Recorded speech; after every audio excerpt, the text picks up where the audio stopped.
Football is on at Yard House.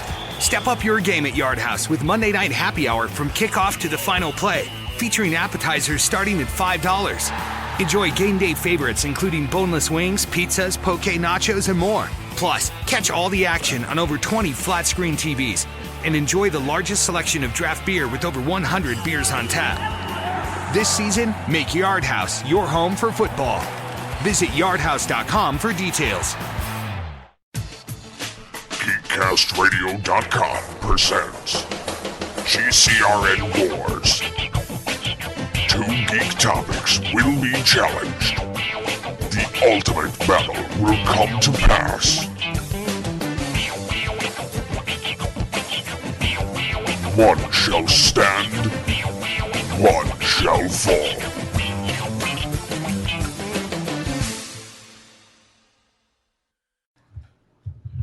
Hello and welcome to episode 13 of GCRN WarZ. I'm your host as always, OptimusSolo, and joining me for this war is Steve Megatron Phillips. Hello. Good day. Hello. And FridleyCent. Hey there. Back for another war. And Mike the Birdman Dodd. Hello, sir. Woo! Hi. And today we will tackle a classic science fiction argument. We will force Trekkies to face off against fellow Trekkies. The topic today is which series is better, Star Trek, the original series, or Star Trek, the Next Generation? So let the games begin. Anybody have any opening things to say before we get into the categories? Mr. Birdman?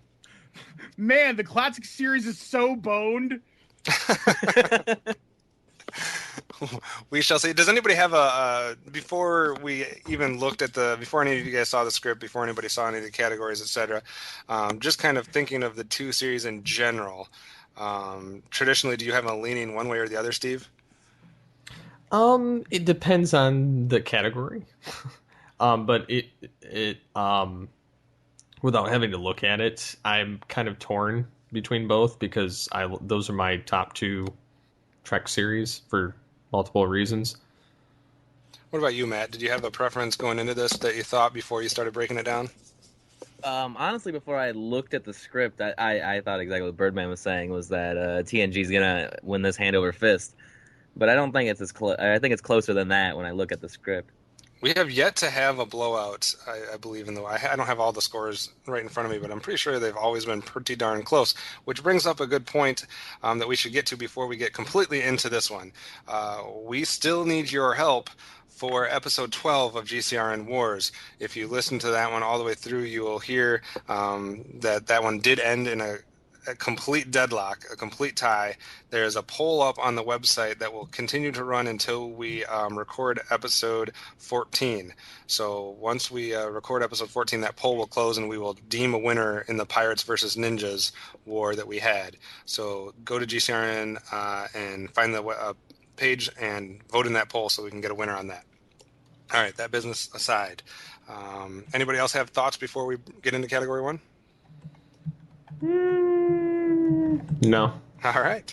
Then let's start it off here with the first category for Star Trek versus Star Trek, and that is, of course, the iconic ships, the USS Enterprise versus the USS Enterprise.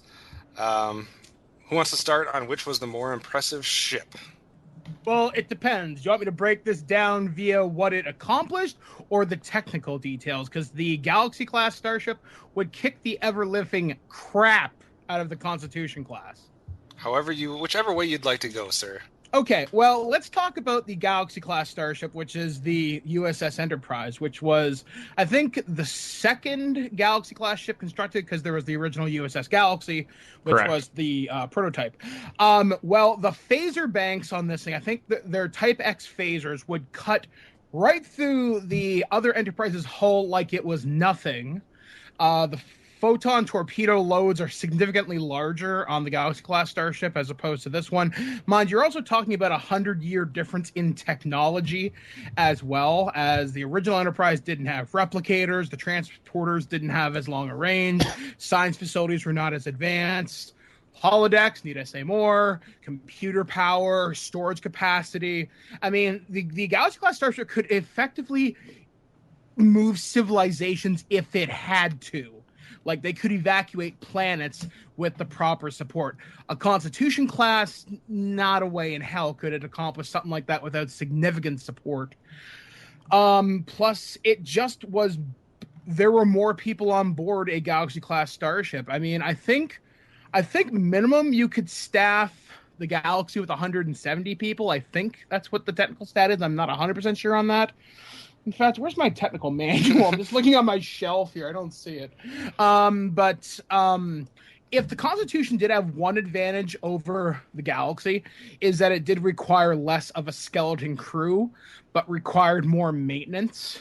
Because you saw how often Scotty was always in engineering. Something was always breaking. You could make the same argument for the Enterprise D in the Galaxy class line of starships.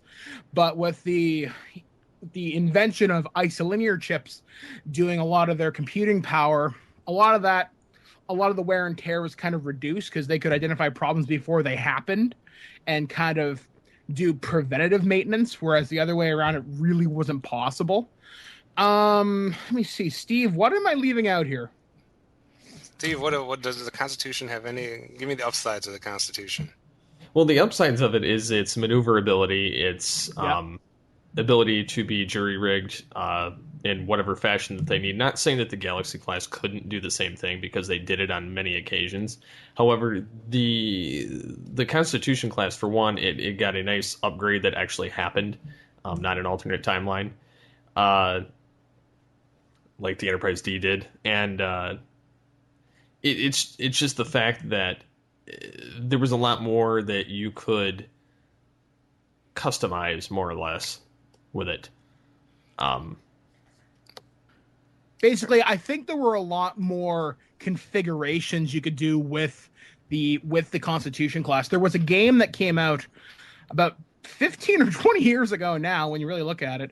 I think it was called it wasn't Starfleet Academy. It was like Star Trek Battles or something. It was done by Interplay in like 98 or something like that.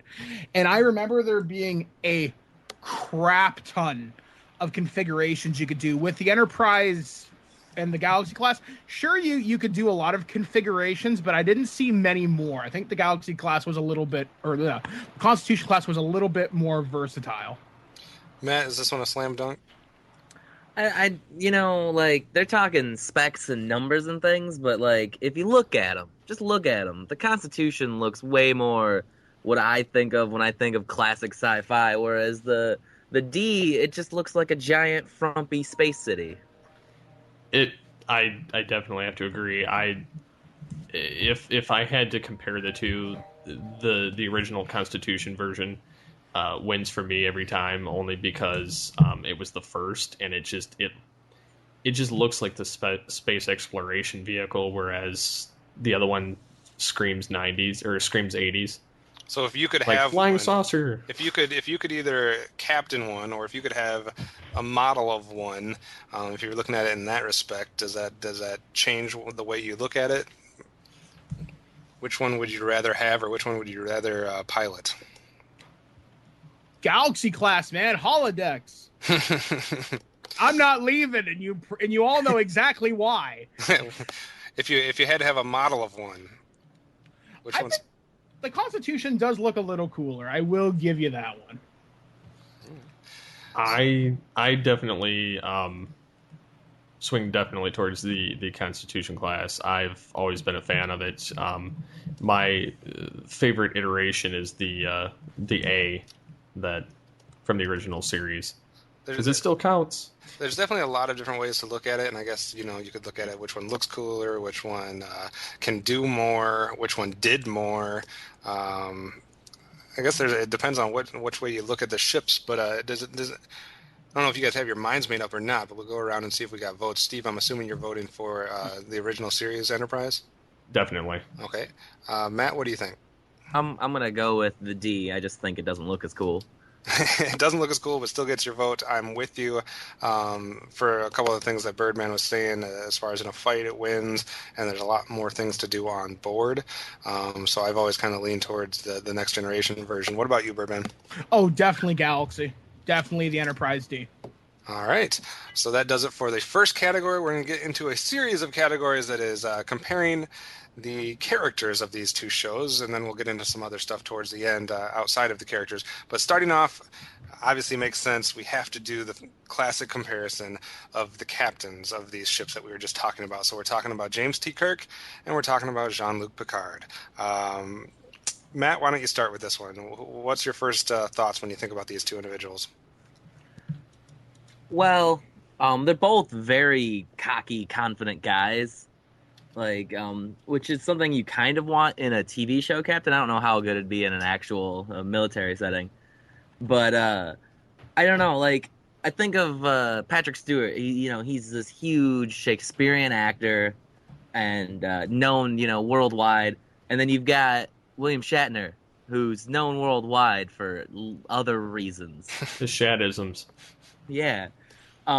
Like there's definitely some disparity between acting skill, but I don't know if there's disparity between captaining skill.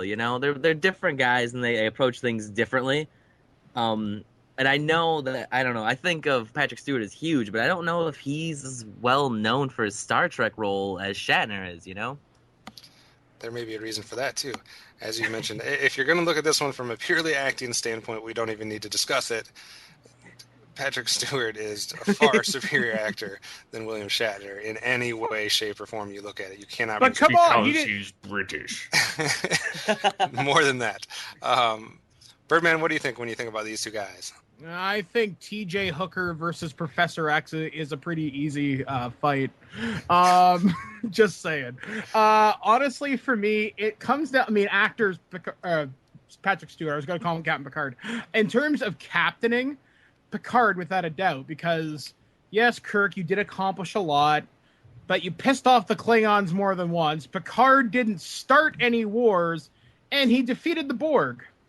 That's true. And he made Q spare humanity. Kirk, sure, you may have saved the Federation. Picard saved humanity. Let that sink in for a minute. Boom, headshot. And the other thing is, from a personality standpoint, even though they're both captains and they're both from Star Trek and they're both captaining the Enterprise, et cetera, and there are a lot of similarities that you can compare, they're very different as far as personalities go. I mean, I know you said that they're, Matt, that they're both a little cocky, a little arrogant, et cetera, but I still think from like a personality standpoint that they're vastly different. From a maturity standpoint, from an intelligence standpoint, their characters are very much different. Obviously Kirk, when he's taking over, when he's taking this position, he is young, he is green, he's in a completely different position than when Jean-Luc Picard's character is introduced to us in The Next Generation as obviously more of a seasoned veteran type character. So they do have a lot of differences as well. Steve, what do you think of when you think of these two?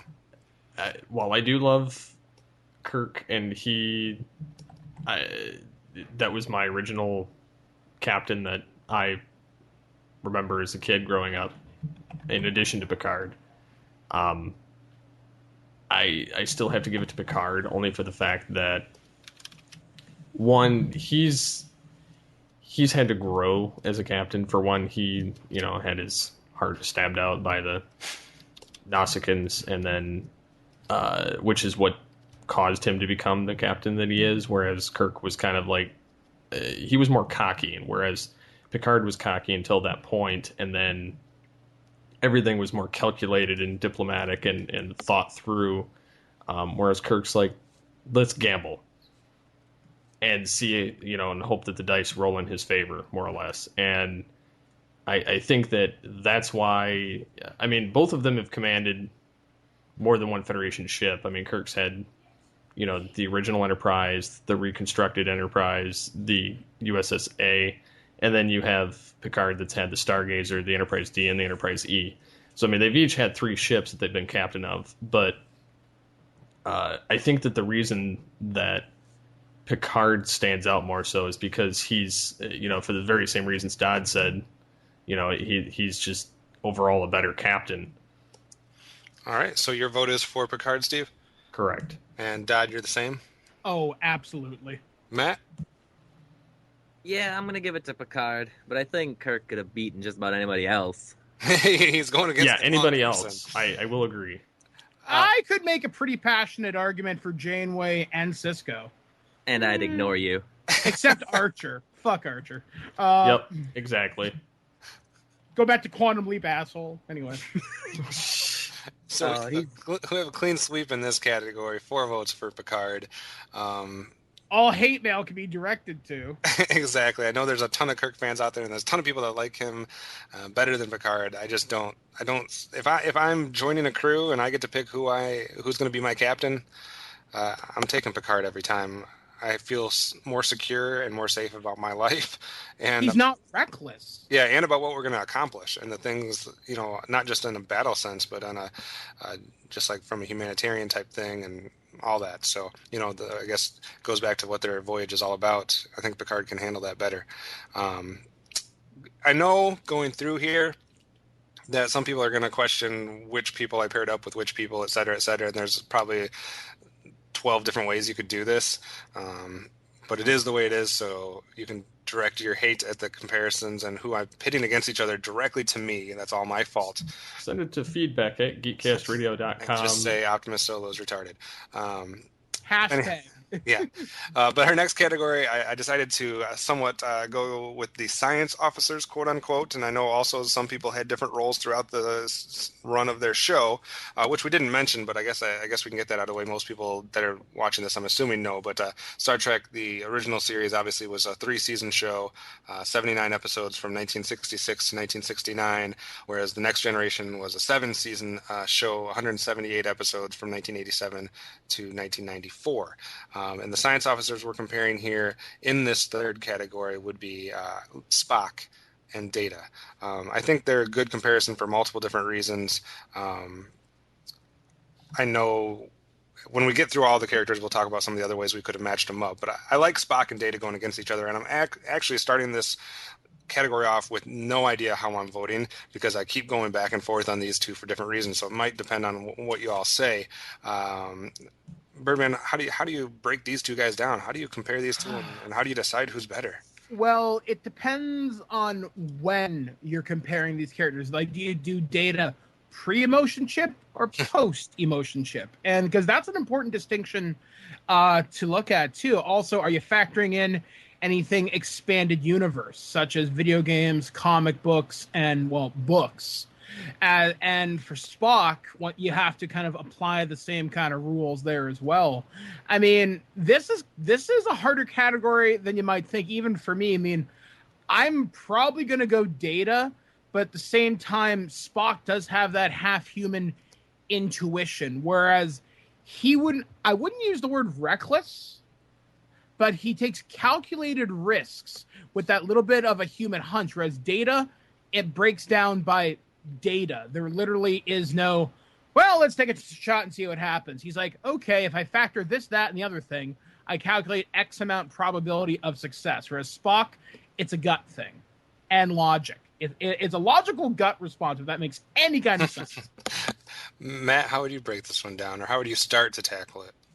I'm just as on the fence as you are. I'm thinking, like, who makes a better, like, co-star or person to bounce off of, because I think of like Kirk and Spock's interaction, like, you green-blooded heartless bastard and things like that, and I think like Data gets more like, it's like, hey Data, what about this? And like, oh, he's just a robot. Burr, burr. And I think that like Spock is more interesting to have in a group than Data is.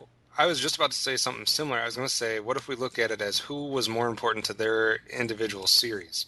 Because to me, I initially am thinking that Data has so much more going for him, but if you look at who is more important to their individual series, that to me seems like it's Spock, because does the classic series survive, and is it as good if you take Spock out of it? Whereas Data, as good as he is, maybe has a stronger supporting cast that you could take Data out and that show still survives easier? Yeah, because part of the appeal and the power of the original series is that chemistry between Nimoy and Shatner. not Well, just on and screen. DeForest Kelly. Yeah, and DeForest Kelly. It's that trio or even that duo working together. And as much as I love Data, he's not second in command. He's third at best. And even then, Picard will always default to Riker. He's like, well, what do you think, number one? Not, well, Mr. Data, what's your opinion? But he doesn't ask him, you know what I mean? He's going to rely on Riker more so than Data. So I guess you can look at it one or two ways. Who is more important to their series, or who makes the better science officer? Because Data makes the better science officer. Oh, without a doubt. Without a doubt. Spock is probably more important to his series. Steve, how do you break this one down? I'm still not sure where I go. Well, I definitely see where Spock is more important to his series. However, Data has come in just as much of handy just because of the technological aspect throughout the series, whether it be hacking into systems or his positronic net. For instance, think First Contact. Would Picard have gotten out of that by himself? Probably not. He needed Data. I mean, there's a lot of... I mean, and I'm not saying that Spock hasn't helped Kirk get out of life and death situations, because he has, but I think the key thing between the two of them is one's actually alive and one's not, and the interactions that they have between everybody. Not saying that Data is treated any less by his the senior crew, because he's not, but well, at least in one season he was. But I think that Spock overall has had the most lasting effect on the entire franchise. Yeah, I mean, I guess if you were going to take like just your generic people off the street and say Star Trek and ask them to come up with, think of a name or think of a character from Star Trek, people would probably come up with Spock before they came up with Data. Well, I mean, I think that most of the original crew, despite people not really associating with them as much, I think that those are the most iconic still, just because, you say Beam Me Up Scotty, or, Kirk to Enterprise, or, and then Spock his Vulcan, salute. So, I mean, I definitely see that. I mean, especially you look at Spock, and this kind of coincides with the original series and kind of doesn't, and kind of coincides with the Next Generation, but he's been in the Next Generation, as has Kirk, as has Scotty, as has McCoy. And he's also in the rebooted universe and in that original series. And Spock's he's had the longest reach out of any of the original crew. And I guess, although I was making the argument that Spock is more important to his individual series, I'm saying that from like a casting standpoint. Data may be more important to his series from a writing and a story standpoint, as far as the different types of moral questions they were able to bring up with Data as a character on that show. Well, I definitely see that too, just because it was the dilemma of what do you consider life? Yeah, and the human side of things. Although, I mean, not saying there wasn't similar storylines for Spock, but Data allowed them to go into areas that they wouldn't have been able to do without that character. How close are you to making a decision, Birdman? Well, on one hand, Spock is awesome.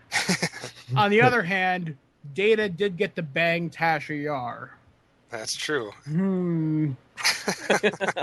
But Spock got Savick and got whoever the chick was in the original series. In that case, Spock. He won up on the power of sex appeal. Matt, what do you think? What's making the ultimate decision for you here against these two guys?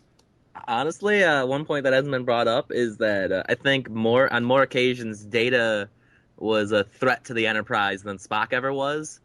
There were a number of times like Data once took over the whole D by himself just to go see his dad one more time, and other situations like that. You can argue the same point with Spock, though, because he took over the original Enterprise under Kirk's command to get Captain Pike adhering to send him back to Talos 4. But you could reason with Spock, whereas Data, once he has a program, he's not going to be able to divert from it. No, but Spock could have diverted from his whole setup too, but he did it anyway. True. And he's done similar things for, like his father, and for, other reasonings that he's kind of broken the code of Starfleet to do what he thought needed to be done, and Data has done the same. And also in the same regard, both of them have been taken over and manipulated in their minds before by other forces within the Star Trek universe. So similarities can be tossed around. So, Matt, I guess what is it? Is it the iconic more important to the series, or is it who makes the better science officer? Which way do you go? I'm just gonna go with Spock, just based on my human intuition. All right, that's fair enough. Steve? Spock. And Matt, Birdman, your official vote was Spock also? Yeah, I'm sorry, Data. I know. All right. Well, since the category is already decided, I am going to just throw a vote out for Data, just because I don't feel like this should be a clean sweep of a category, because these two guys are too similar. There's too many things going for each other, and I'm going to go with who do I want to be my science officer, and in that case, I'm going to go with Data. But obviously, the category will still go to Mr. Spock. And I could also raise another point for Data. Mm-hmm. He has a cat. That's true, and I like cats, so. And Birdman, you like cats, so we can Damn share right. that. All right, moving on to our fourth category, another pairing of characters here, and in this time we are going with the chief engineer. Interested to see what you guys have to say about this. Scotty versus Mr. Geordi LaForge. Matt, start this one off. These two are obviously very iconic individuals. LeVar Burton, all the beam me up Scotty stuff. Where do you start to try to break this one down? Well, I don't know. A part of me wants to just be like, well, who seems like they're better at their job? And I feel like in most situations it feels like it's the TNG guy. But at the same time, I feel like Scotty did a lot more thinking on the fly. Like, Geordi knew things by the books, and he did a lot of interesting things, like the time he loaded up that holo program with the designer and, bounced off of her to get, new things. Mm-hmm. But I feel like Scotty did a lot more, like... He seems like the more down and dirty handyman type of engineer. Well, this is kind of how I see it. Scotty is more... Not only is he down and dirty, but he also... Back in the 23rd century, there were no other alternatives. And you were out in deep space by yourself. He had to come up with things on the fly or kind of rig things up to work to how they should be or close to how they should be. Even as far as enhancing the Enterprise compared to what Starfleet specs were. Whereas Geordi kind of had to just maintain. And he had to make modifications depending on the mission, but Scotty had to do it because they were out in the middle of nowhere. And they didn't have a choice. I mean, he was the ultimate Starfleet mechanic. Or could you flip it around and say that Geordi was possibly shouldering a bigger responsibility because he's dealing with such a more massive system? Geordi had more support and had Data. True. Geordi had help. Yeah, exactly. He had an entire staff in engineering. Scotty had like 3 people. Scotty's like... Damn it, laddie, show up to work for once. Yeah. I mean, think about how often do you think Scotty left engineering? I bet you he had a bunk just off of the warp core. Whereas LaForge, he had time to go be Sherlock Holmes and everything. He had time to hang out in 10 Ford. Scotty ain't got time for that. He's got a ship to run. He'll take his scotch in engineering, please. Exactly. Okay, so if you have your own version of the Enterprise, who do you want to be your chief engineer, Dad? Scotty, because A, he thinks on the fly. 2, he doesn't need help pretty much because he can figure it out for himself.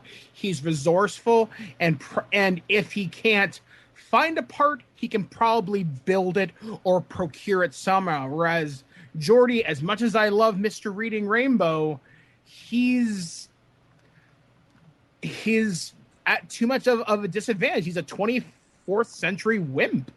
What about we haven't brought it up yet. Does the visor add any points to LaForge's character?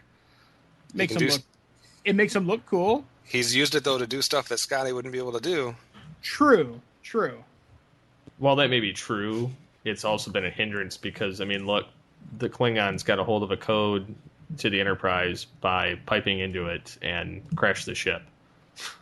Geordi shows the evil of Google Glass. He does. Steve, are you picking Scotty as your engineer? We're assembling a dream team crew here. I would definitely take Scotty because I mean, think about it this way: if you're stuck with no life support and you have the option of being locked in a transporter for 75 years with the option to possibly live, I think I'd take that option. And Scotty, I think, knows how to do that, obviously, because that's what made him survive. What about you, Matt? Yeah, gotta give it to Scotty. All right, this one I will allow to be a clean sweep because as much as I love Geordi LaForge, like he is one of my favorite characters in the whole franchise. But if it comes down to actually who do I want, and that's how I broke it down, I guess, with the science engineer. Who I wanted as my science engineer would be Data. Who I want as my engineer is the guy that can make something out of nothing. That doesn't matter how much book learning you do, he's going to know which thing to hit, which thing to put together. So I got to go with Scotty on this one as well. So a clean sweep for the original series in this category. And we will move on to... I know some people were these positions and some people weren't, and as the series went on, people changed positions, but we're kind of looking at the navigators / security officers of the two crews. So we're looking at Chekhov and Sulu for the original series. We're looking at Worf and Tasha Yar for the next generation. Is it a disadvantage that Tasha Yar dies? I don't know. But Birdman, how do you start looking at these four? She was killed by black goo. She was killed by tar. Such a stupid way to die. Killed by tar. It depends on when you look at these guys, and the main reason I bring that up is the original series. It was a pretty serious time of, I wouldn't say war in the Federation, but there were constant skirmishes with like Klingons and Romulans, Tholians, basically all sorts of really bad shit. And whereas the Enterprise era, the Enterprise primarily was an exploration and science ship. Like, it was pretty much a peace vessel. However, that being said, Worf, Klingon race, first Klingon in Starfleet Academy, could you argue Starship combat experience be kind of light, all things considered? And then you look at Chekhov's experiences, young and inexperienced. You could draw a pretty good parallel, in my opinion, between Chekhov and Worf. Sulu, as a security officer and navigator. Once again, he's got that think on the fly thing, and I do appreciate that. I really do. Then again, Tasha Yar, it's Tasha Yar. And I know a lot of people like Tasha Yar. I couldn't stand her as a character.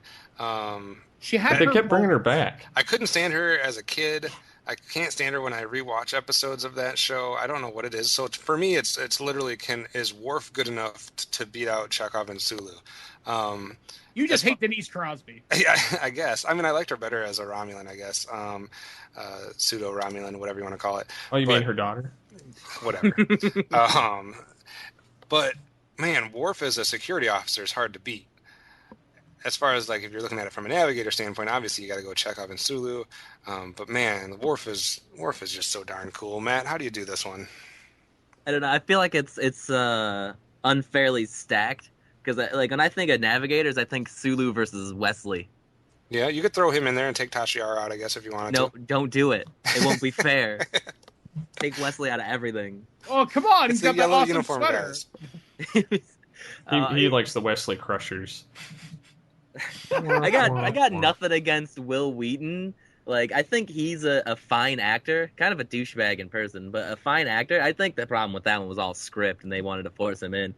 But that's neither here nor there in this category. Like, I don't know. I really like Tasha Yar and Worf, but I also really like Sulu. Like, can you compare Worf's bat-left skills versus Sulu's fencing skills? I mean, they both pulled out weapons on their ships in various times. Mm-hmm. They're interesting guys. It's a hard one. Sulu looks a lot cooler and goofier when he's got his fencing sword out, though. Yeah, man. Shirtless fencing down the halls. That's what I want in my ship. Fucking A. Steve, what do you think? While I do like the original series cast, I'm kind of torn because there's one I like on either side more than the other. Was that Sulu and Worf? Or Chekhov and Worf? It's Chekhov. Okay. I don't like Tasha Yar at all. I never have. I was glad when they decided to kill her off and put Worf. It was somewhat of in a her surprising position. move when they killed her off too. I think it was like, I mean, it was along the same times that they got rid of Dr. Crusher, and then they brought in Pulaski, and then they were like, oh, we screwed up. So I think that it caused Worf to become a better character, that, again, he get to touch 2 series instead of just 1. And maybe a third. So, what's that? Possibly a third, isn't there? Isn't he supposed to be trying to head up his own new? He's been trying that for about 4 years now. Yeah, I think he's getting some headway though. So they say. That's the same. Chekhov is doing Renegades, and he's an admiral in that. So yeah, there is that option too. But no, I mean, I think that it makes for a better case for at least Worf, I think, because he's kind of the jack of all trades. He does both of their jobs in one. He does, kind of the navigation, tactical, and communications all in one spot. Plus, he's their security officer. If it was Worf and O'Brien, would it be better? Probably, but O'Brien got shipped over after, 3rd season. He didn't even have a name in the first season. He was just transporter chief. That's it. Yeah. Yeah, and he also did a little bit here and there, and navigation stuff, but they booted his ass pretty quick. Plus, he was always the O'Brien must suffer, so that means if he's on your ship, bad shit's gonna happen. Pretty much. So as soon as they get rid of him, then, because Worf would say, "Would you like me to fire?" about every time that he was at tactical, and Picard is like, "No." So how are we going to vote in this one? I'm still, I don't know. If it's just which single person out of those 4 is the best, then it's Worf for me. But if I have to pick a team of Worf and Tasha, or Chekhov and Sulu, that becomes a lot harder. Matt, how are you going to vote in this one? Keep making you go first. I mean, no, it's fine. I don't know. I think I like Tasha more than anyone else here, huh? I feel like I like the strong female lead on the bridge, always there. I think she was great from a writing standpoint, and I liked her as a character. Though I think that Worf became a better character once she died. I wish there was a better option, maybe getting her in trouble and putting her in a different place or something. I don't know. I don't know. George Takei is one of my favorite people in the world, so it's hard to vote against him. But I think I'm gonna have to go with TNG on this. All right, Birdman, how do you think? I'm going classic series here. All right, Steve, it's 1-1 so far. Son of a bitch. Because I like the one team more, but I like the one character more. I'm gonna have to go with Worf here. All right, that makes it hard for me now. Man, I'm in a similar situation. Do you go with the team or do you go with the one person? I mean, I understand what you're saying about Tasha Yar, and she is good from a writing standpoint. Something just rubbed me wrong about her. I don't know if it was the actress or the appearance or what it was. Can't put my finger on it. Never have been able to. Man, who do I want as my navigators and security officers? I like the dynamic. I think, even though I don't like Tasha Yar, I like the dynamic of the two. Oh man, and I like Worf as my security officer, so I'm going to go with Next Generation on that one. Whew. All right, let's get on to the next category, which would be the medical staff. So for the original series, we have Mr. McCoy, Dr. McCoy, and Nurse Chapel, who appeared sporadically, and then we have the alternating doctors of the Next Generation, Beverly Crusher and Catherine Pulaski. I guess we should start. I want to start with Crusher and Pulaski. Which one did you prefer just amongst those two, Birdman? You see, I actually like Pulaski, but Beverly Crusher's hotter. It's sad. That's actually a factor for me. But the thing is, I feel like McCoy and Chapel were more pioneers in their time, whereas Crusher and Pulaski did have the huge advantage of having Starfleet Medical behind them, and all the advanced tech, whereas McCoy and Chapel had to make it up as they went along. So I'm with you. At times, I liked Pulaski better too. I kind of went back and forth on which one of those. But as far as a category, I'll get mine out of the way because I think this is a slam dunk. I think with or without Nurse Chapel, McCoy wins this one. Yeah. Yep. But I think it is interesting on who likes Crusher and who likes Pulaski better. But I will cast my vote now and let you guys continue talking. Matt, what do you think? I think Pulaski was the worst thing to happen to Next Generation since Wesley Crusher. Oh, man. But I she actually didn't have a bitchin' sweater. Yeah, see, that puts her down even lower. Like the That only one episode, though, where she grows old is so kick-ass. yeah, Yeah, dude, I wish that's she pretty would cool. Too die. bad she didn't die. She looks so freaky old. I'm sorry, Was Matt. she was the one that ended up fixing Worf, right? When he broke his legs or spine or whatever. Yeah. So like that's the one thing she's got to her credit. But even then, she didn't think it was gonna work or whatever. Yeah. And she had no hope in Worf and anything. I don't know. I hated Pulaski. Crusher was great, but I I have mixed feelings about the whole tension between her and Picard. Like the will they get married? Won't they get Yeah, married? that was annoying. I wish they wouldn't have done that as much. Will they wear pants? Will they not? Yeah, it was like I don't know. I think it is like unquestionably has got to go with Bones, man. Is that unanimous? Yeah. Well, I mean, the one thing that Pulaski made her really hateable is she hated Data. She really did. She had a mission to destroy Data. She's like, I hate you, you stupid android. She was You're not kind real. of a racist in a weird She way. was. I Racist think I liked her because there was no fear of just going with the whole love angle with anybody. Like She was just like, F you. You like her because she was unlovable. no, because she made it so that there wasn't going to be a love story line in that episode if it was dealing with her. That's what Because she I felt. hated everybody. Yeah. She's like, you suck. But no, I'd have to go with McCoy because he was the medical badass coming up with solutions to problems that nobody had ever heard of before. Right.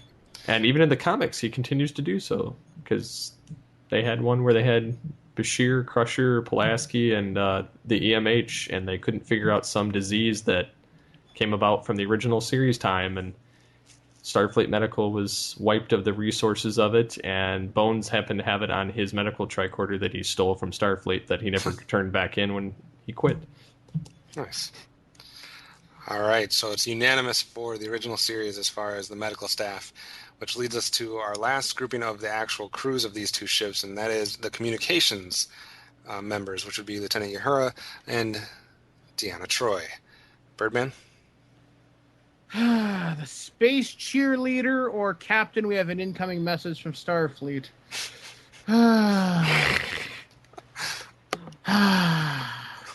Lieutenant the one's got Uhura, going because for she's him- useful. Yeah. Pretty much. Well, hold on. We can't Okay. write off Deanna Troi The as other one was not being okay. useful. the other one was sleeping with two of her No, co-mates. hold on. We can't use the word useful and not talk about how useful Deanna Troi was every time Picard needed to be like, mute the problems. screen for a second. What is that guy thinking? Well, she can't read their thoughts. She can read their emotions. Right, but that My came in hand- God, that a good poker player can do that. No, but she was very good at allowing the crew The obvious to be stated. wow, there's a lot of hate for Deanna Troi here. I don't like her as a character, but come on, she was very useful. Yeah, When she was as eye drunk. candy on the bridge. See, I don't see her as eye candy at all. Matt, do you hate her too? No, she was actually one of my favorite characters in that whole series, and I don't even feel like talking right now. You're a terrible person. What the hate for Deanna Troi? I don't get it. I mean, when you're a Beta Z, that is a one up, is to have one of them on your crew. Yeah, her mom was annoying as all get out, although a good. Yeah, but she was also Nurse Chapel. Right, I understand, and obviously, big time connections to the whole thing. She's also the computer. Right, and the computer. Her So, best role yet. but I don't know. I mean, as annoying as his storylines at times were with Riker, and some other things, like she's very useful to have on your crew compared to Uhura, who just basically was the definition of communications person only. Although I guess in the reboot, maybe you could make an argument for the new character, but this is just the classic series, so we can't go there. Matt, defend Deanna Troi. I'm doing a bad job of it. Yeah, I don't know.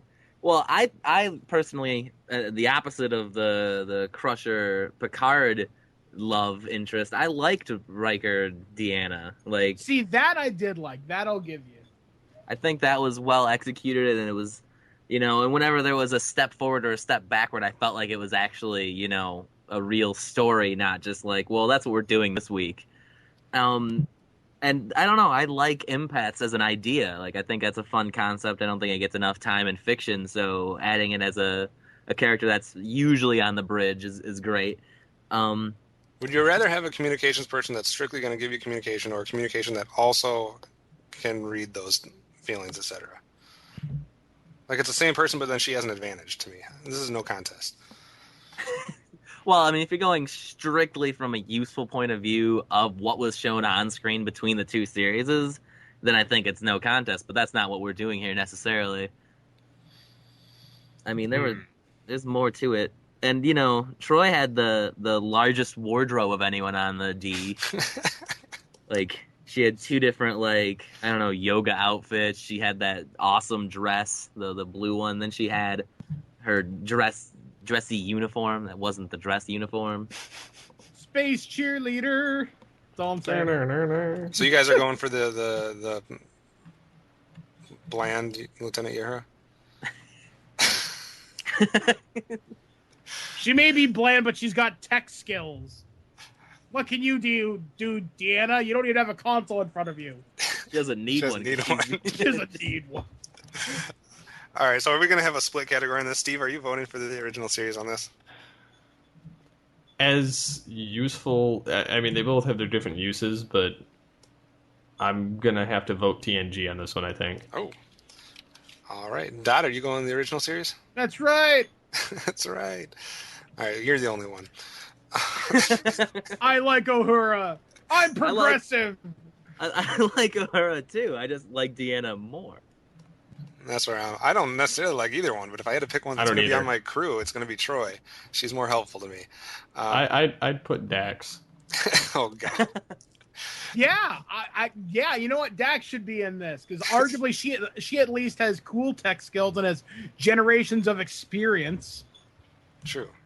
We couldn't put everybody. We had a lot of other people we could have put in. Not room for everybody, including this other one who I have down as Category 8. Who's a better number one bridge officer, William Riker or the one that didn't exist for the original series? Now, I know a lot of people would say this is where we could have had Spock versus Riker as the second in command type thing, but really there's no comparison for Riker in the original series. If anything, Kirk is a closer comparison to Riker than he is to Picard. In my opinion, as far as like a personality, age, all the different traits that go into it, Kirk and Riker are more similar, and Picard's almost like the dad. Picard's almost of a league of his own, whereas Riker is, for one, his idol was Captain Kirk. Right. Which is shown on numerous occasions. Plus, he's got that same kind of grittiness and kind of gamble and kind of, the way that he carries himself is almost like Kirk, but it's more refined. And we couldn't compare him to Kirk because that was already going to be Picard, and I didn't want to compare him to Spock because we already had Data, so I really didn't have anybody to compare Riker to, but I at least wanted to acknowledge that he existed. Birdman, is there anybody I should have put him against? You could argue Chakotay from Voyager. That would not fit this debate.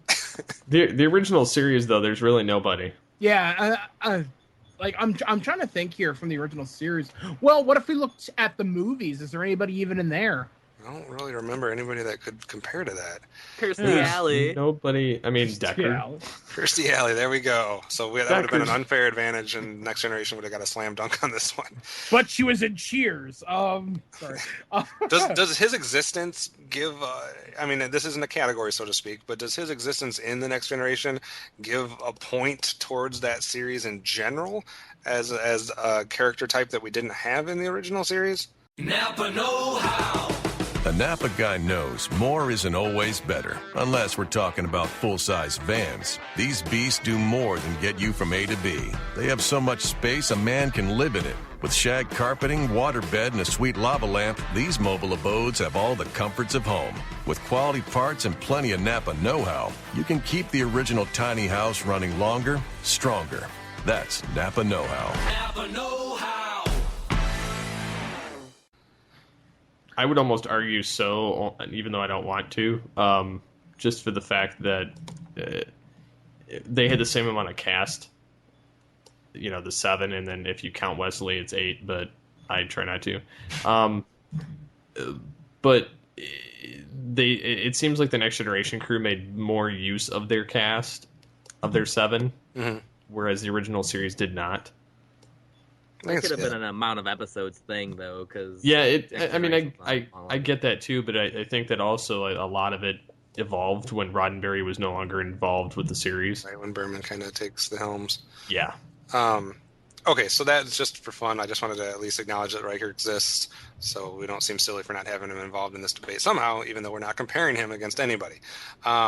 Moving away from the actual crews a little bit. Obviously, both series deal with a variety of alien species, enemies, etc., etc. There was a couple... pretty significant ones, though, that exist in both that I wanted to compare here. So we're comparing the old versions, the original series versions of these guys, to the Next Generation versions, and we're talking about Klingons and Romulans because they are probably the two most prominent ones that exist in both.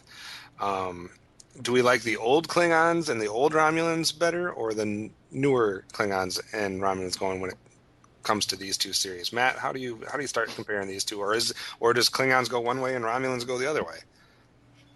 Well, you got a good point. I don't know. I feel like they were fleshed out a lot more in Next Generation. That might be because there was more time and all of that. They definitely looked cooler in the Next Generation. That's a budget thing, though. That's hard to compare.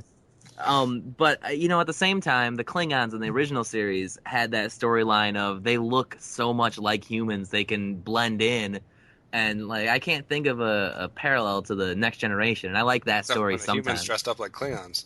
Yeah. I mean, the humans could always just graft things to their faces and do things like that. But they were like, "Hey, Worf, dress up like a Klingon." What? Nothing. Continue. Jeez. I don't know. I got nothing. Worf, look like a man. Birdman, how do we start trying to compare these two? I felt the Romulans were more effective in the new series. They're more of a subtle threat, whereas in the original series, in my opinion, they were a whole lot of who gives a fuck. Whereas the Klingons in the old series, they were more of a military threat, and they are still very much a military threat in the Next Generation, but you can negotiate with these ones. There are ones who want to talk. For me, I might go to what he was saying, and obviously there's more episodes, so it's easier probably to flesh out these races in the Next Generation. But to me, the Romulans, if we're comparing the two, are a closer comparison between the original series and the Next Generation. I can't separate them as much. Whereas the Klingons, the storylines that they did with the Klingons in the Next Generation, and maybe it's an unfair advantage since you have a Klingon as part of your crew and all the different things you can do involving Worf, but those are some of my favorite episodes of the Next Generation, are the ones including the different Klingon relationships and power struggles, etc. So I can't necessarily say a clear-cut winner in Romulans, but for me, I like the Next Generation Klingons way better than the original series. Steve, what do you think?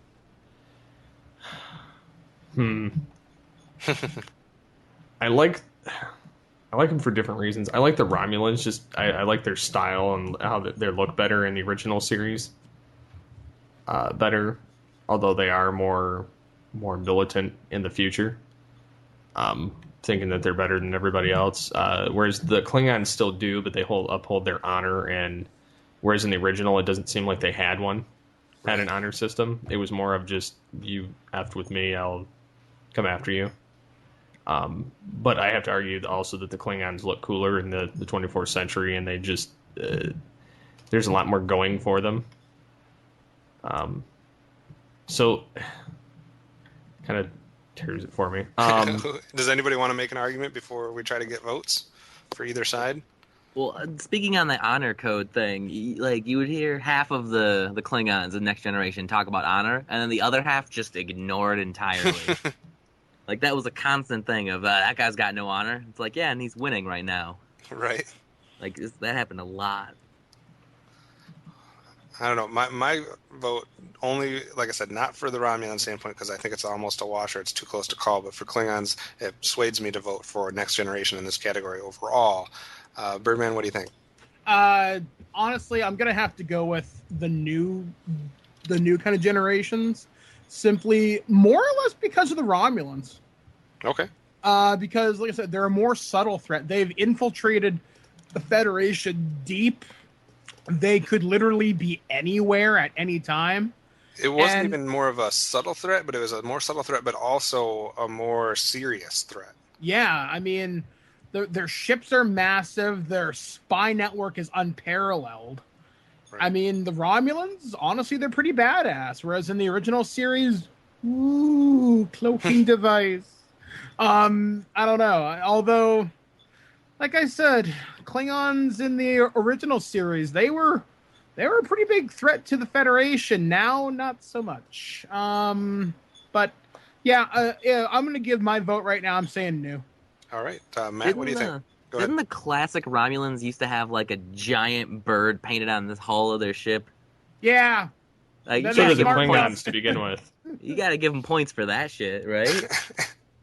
Like, is it enough points for you to cast your vote for the original series? Giant bird and maybe give them a space mullet, and they could like mud in the space. I'd be down. I'm gonna give it to Next Generation for all the things Birdman said. All right, Steve.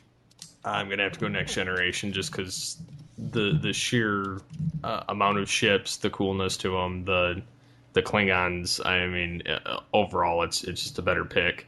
All right, so a clean sweep for the Next Generation. Which brings us to our halfway point and category number 10 here. Looking away from people for a minute, we've compared the ships, but let's get right down to it. For the most part, most of the action took place on the bridge. Which show had the cooler bridge? I know there's different versions of them, and you can break them down however you'd like to, but what show has a better bridge, Steve? Now, does it have to be the original series bridge, or can it be one of the original series movies bridges? Either I say technically we're going up the series against the series. Okay. So maybe we should stick with that. Okay. Because it's even then it's still a hard choice between choosing film to film. Look at it this way: which bridge would you rather spend sitting for 8 hours on? Which is more comfortable? You can't really sit on the Next Generation one unless you're one of the senior most crew members. Well, actually, that's not entirely true. Those cabinets underneath all the terminals and the sides and in the back, they actually pull out as seats. Interesting. And it's a hell of a lot brighter, so you wouldn't need glasses for eye strain. So I think I'm going to have to go to Next Generation just because the bridge just looks more comforting, more relaxed. And there's more than one way out. Yeah. It also just looks more intimidating. Like if you get on the view screen and you're about to like have some type of interaction with one, if you view the view screen comes up and it's the original series bridge, you're like, what is this hodgepodge? I'm not afraid of this. If the Next Generation one comes up, you're like, dang, son, these guys are serious. Like, I'm not messing with these guys. Screwed. Yeah, so I agree with you guys. I'd be going with the Next Generation bridge as the one I would prefer to be a part of. What about you, Birdman? Yeah, definitely, because once again, if you look at the bridge from the original series, there's one way on that bridge and one way off. So I don't know how you'd even get to the bathroom. Where's the bathroom on this thing? Well, it's not deck 17. Also, this one gave you quick access to the captain's ready room. The captain's ready room. Well, on the other side, it is the bathroom. Okay, that and there's more. Like it seems to be on the Next Generation bridge. You have got a lot more custom ability. Plus, you can run the entire ship from the bridge. You can run engineering from there. It just seems like there's more control options on the Next Generation. Plus, those chairs look really comfortable. You can adjust everything on the original bridge. Those don't look like adjustable chairs. And more stuff happened on the Next Generation bridge. Yeah, as far as like other characters outside of the crew showing up. Yeah, plus the board. Exactly. All sorts of crazy crap happened on that bridge. Plus, you've got that wonderful skylight looking into space. Right. Crack it with a hammer. Yeah. They all die. All right, so a clean sweep on category 10, sticking with objects and things like that. It's category 11, we're going to move into just weapons in general. Now, you can look at this as phasers. You can look at this as the actual Enterprise weapons. You can look at this as the villains' weapons that they came across. Just overall, if you're going to watch the entire series of both shows, which one features cooler weapons?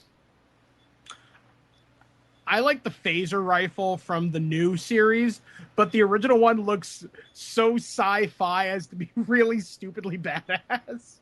Because it looks like the ultimate giant phaser ray gun. Right.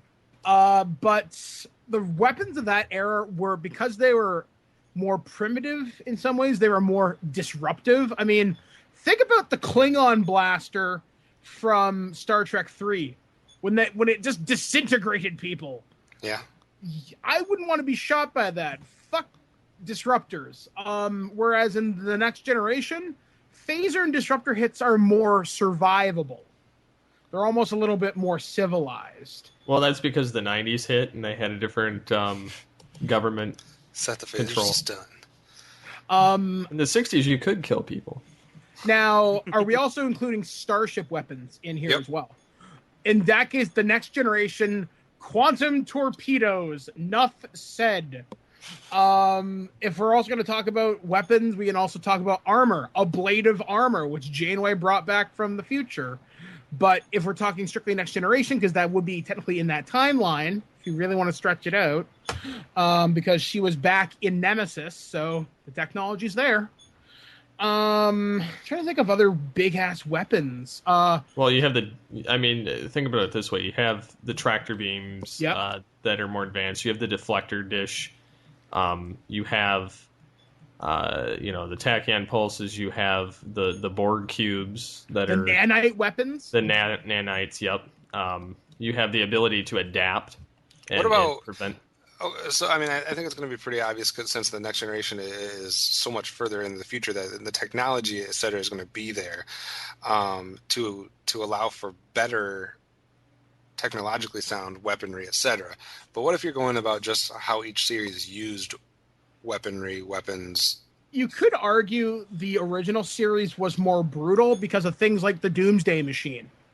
You never saw a planet killer on a scale outside of a Borg cube in the Next Generation, at least. Well, maybe that Tin Man thing if it turned evil, but yeah, because the original series had a lot more, like I said, brutal weaponry when you really think about it.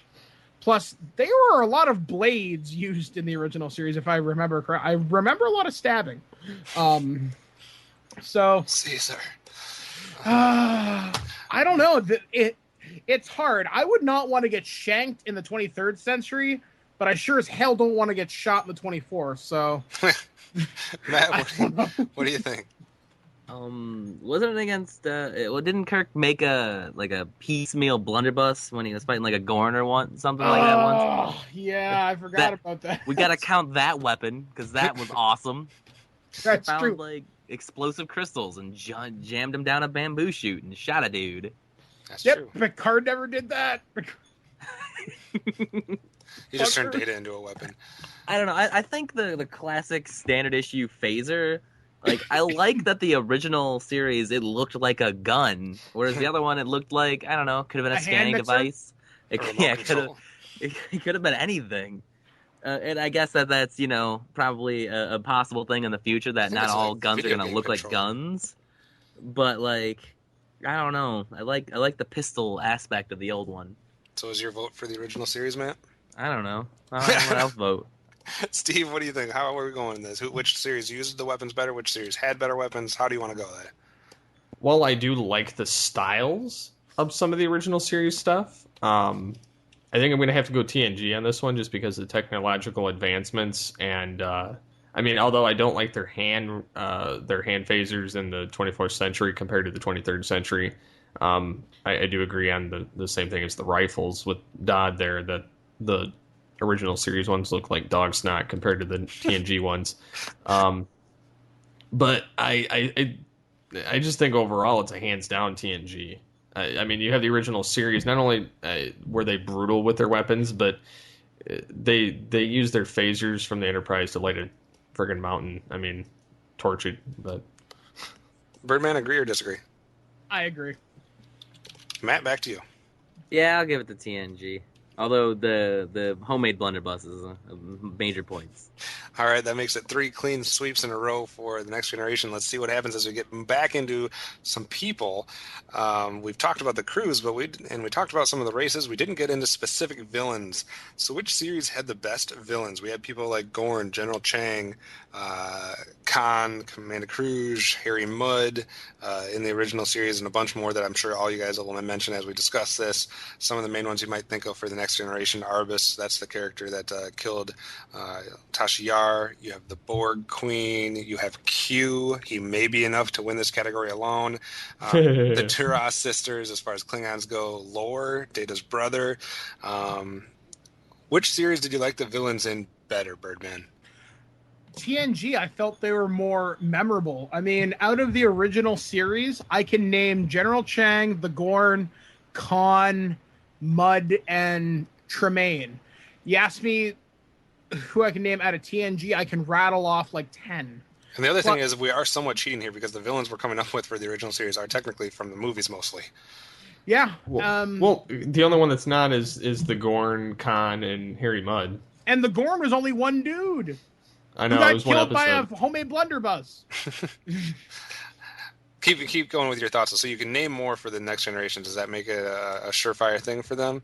I think it does. Plus the fact that the villains outside, like, I think the villains in TNG are more, they seem more like a galactic threat.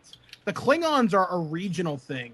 You look at the Borg, something like that could consume the Milky Way conceivably. Like, they ate everything. Things. The Borg could come at you out of nowhere and seemingly had no limits to their reach.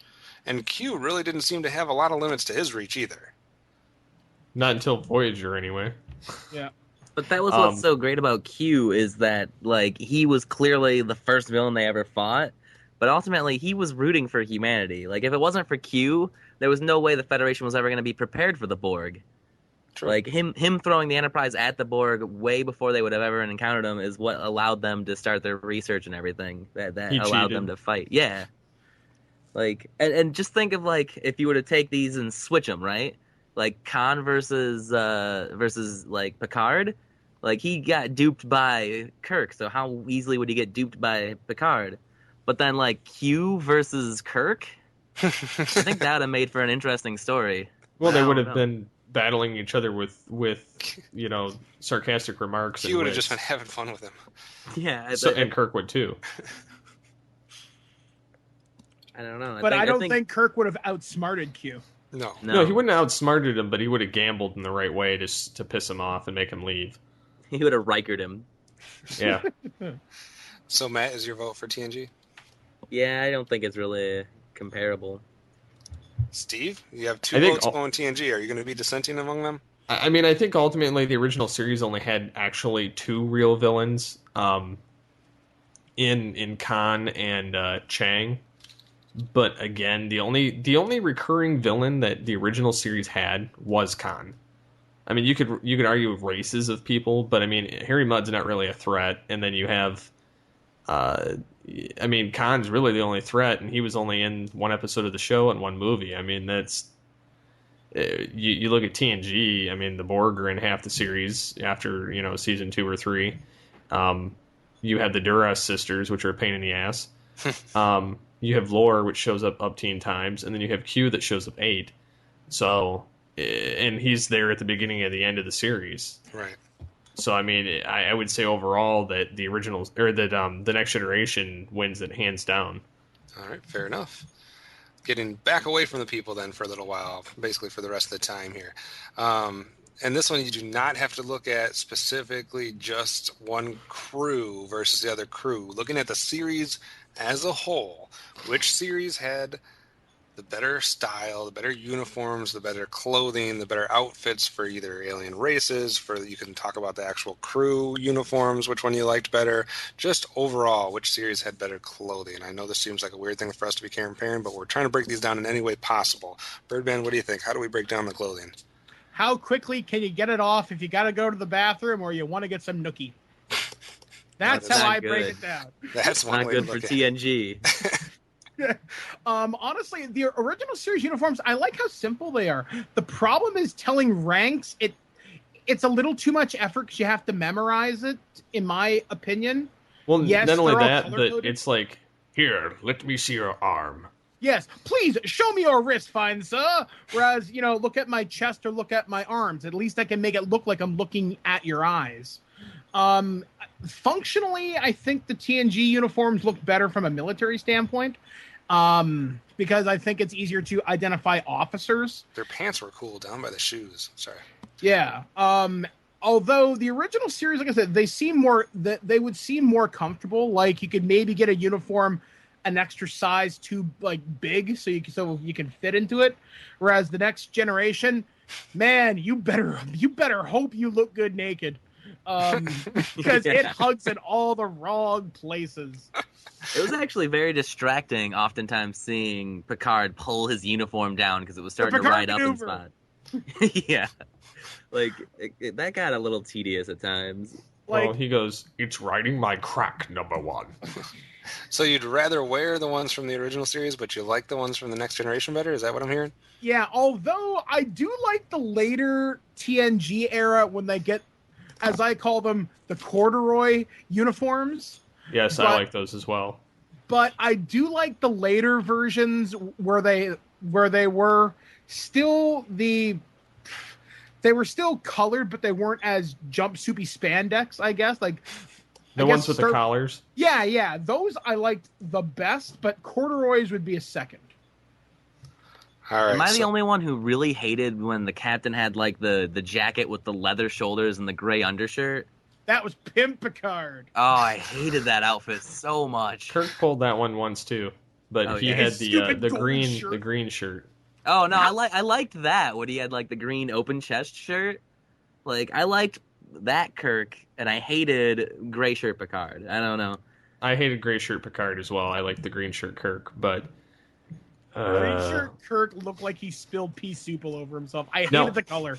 Well, if you were talking movies, I would say the original series and the Next Generation would be tied as far as, because I like the red jumpsuits and the Next Generation corduroy clothes, but again, I'd probably still go with the original series for that.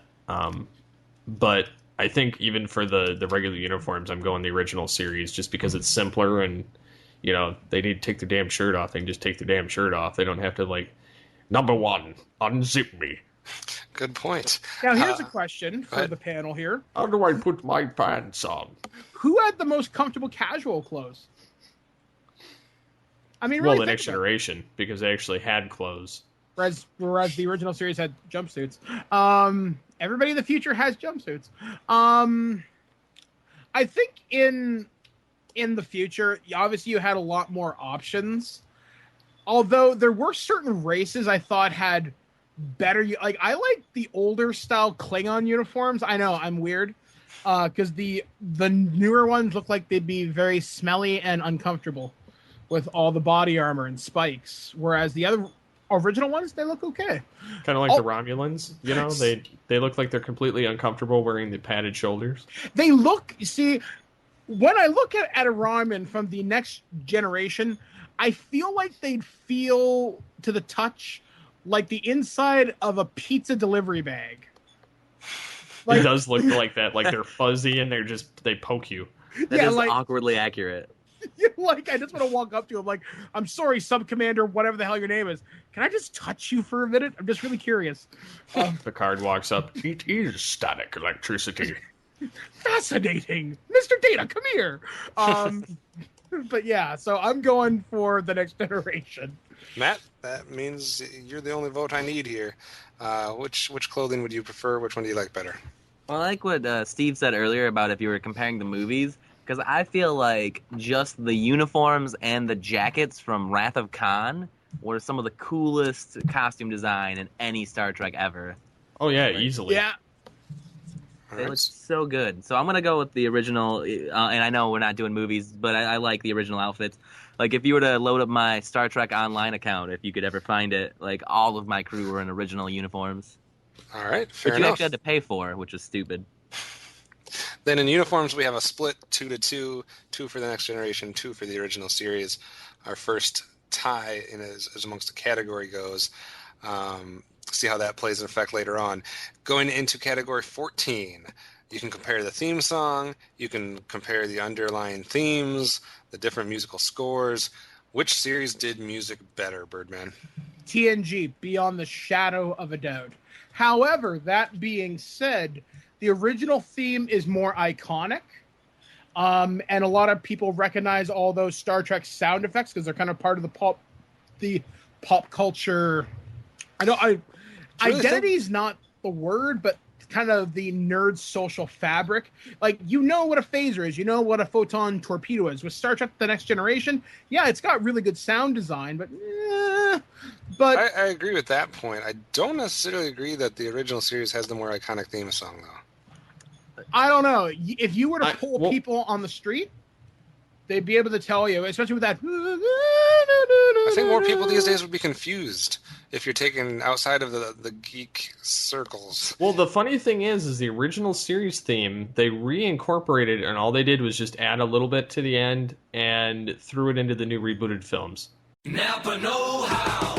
A Napa guy knows more isn't always better, unless we're talking about full-size vans. These beasts do more than get you from A to B. They have so much space a man can live in it. With shag carpeting, waterbed, and a sweet lava lamp, these mobile abodes have all the comforts of home.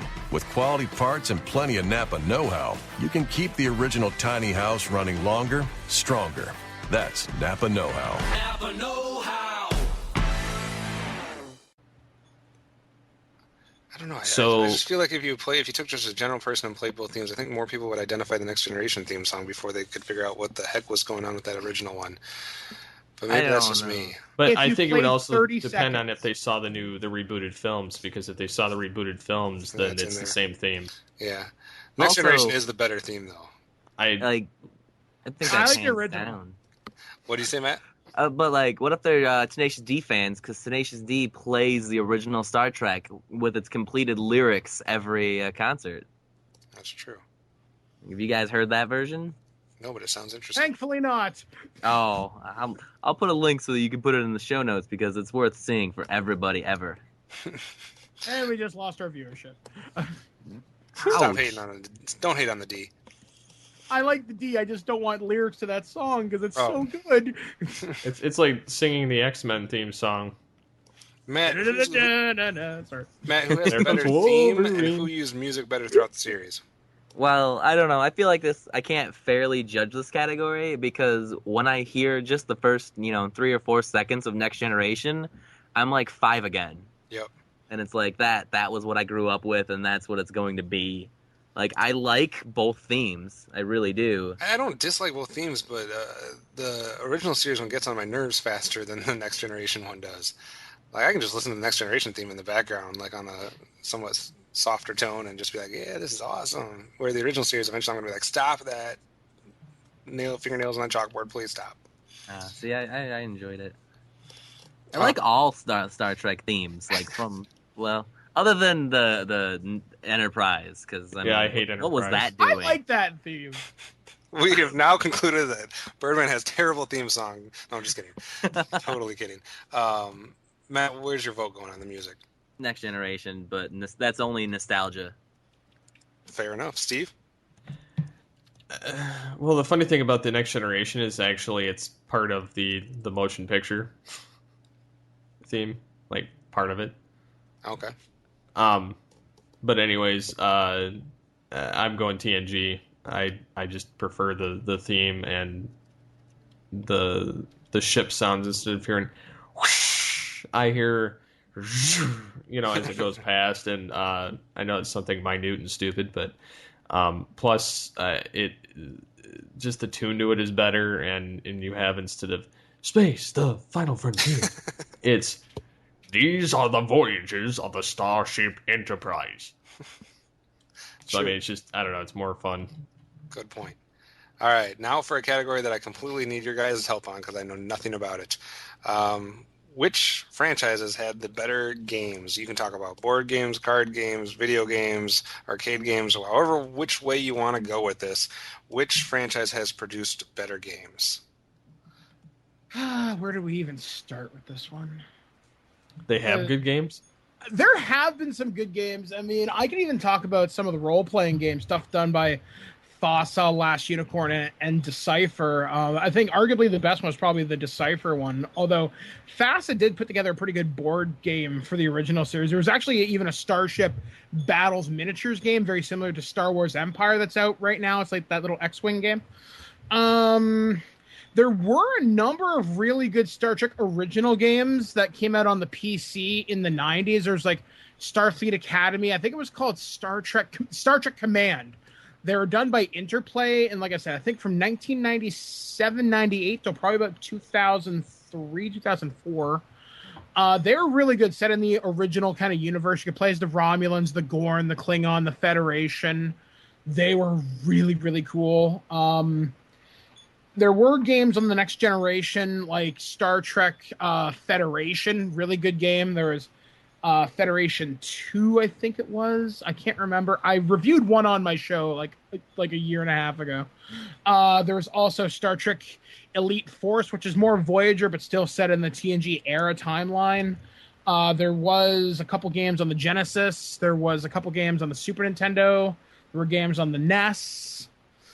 I would argue that the better ones were the original series because I think then you could explore the lore a little bit more than the TV series could, and you could really expand upon it, and you could mod them. Because I remember playing Starfleet Command, modding the crap out of my ships. I could have Starfleet Marines board Klingon ships, and that was so cool. Although some of the later TNG games did start to get it right, but I haven't played one that's truly great. There was one that came out for the 360 a couple of years ago.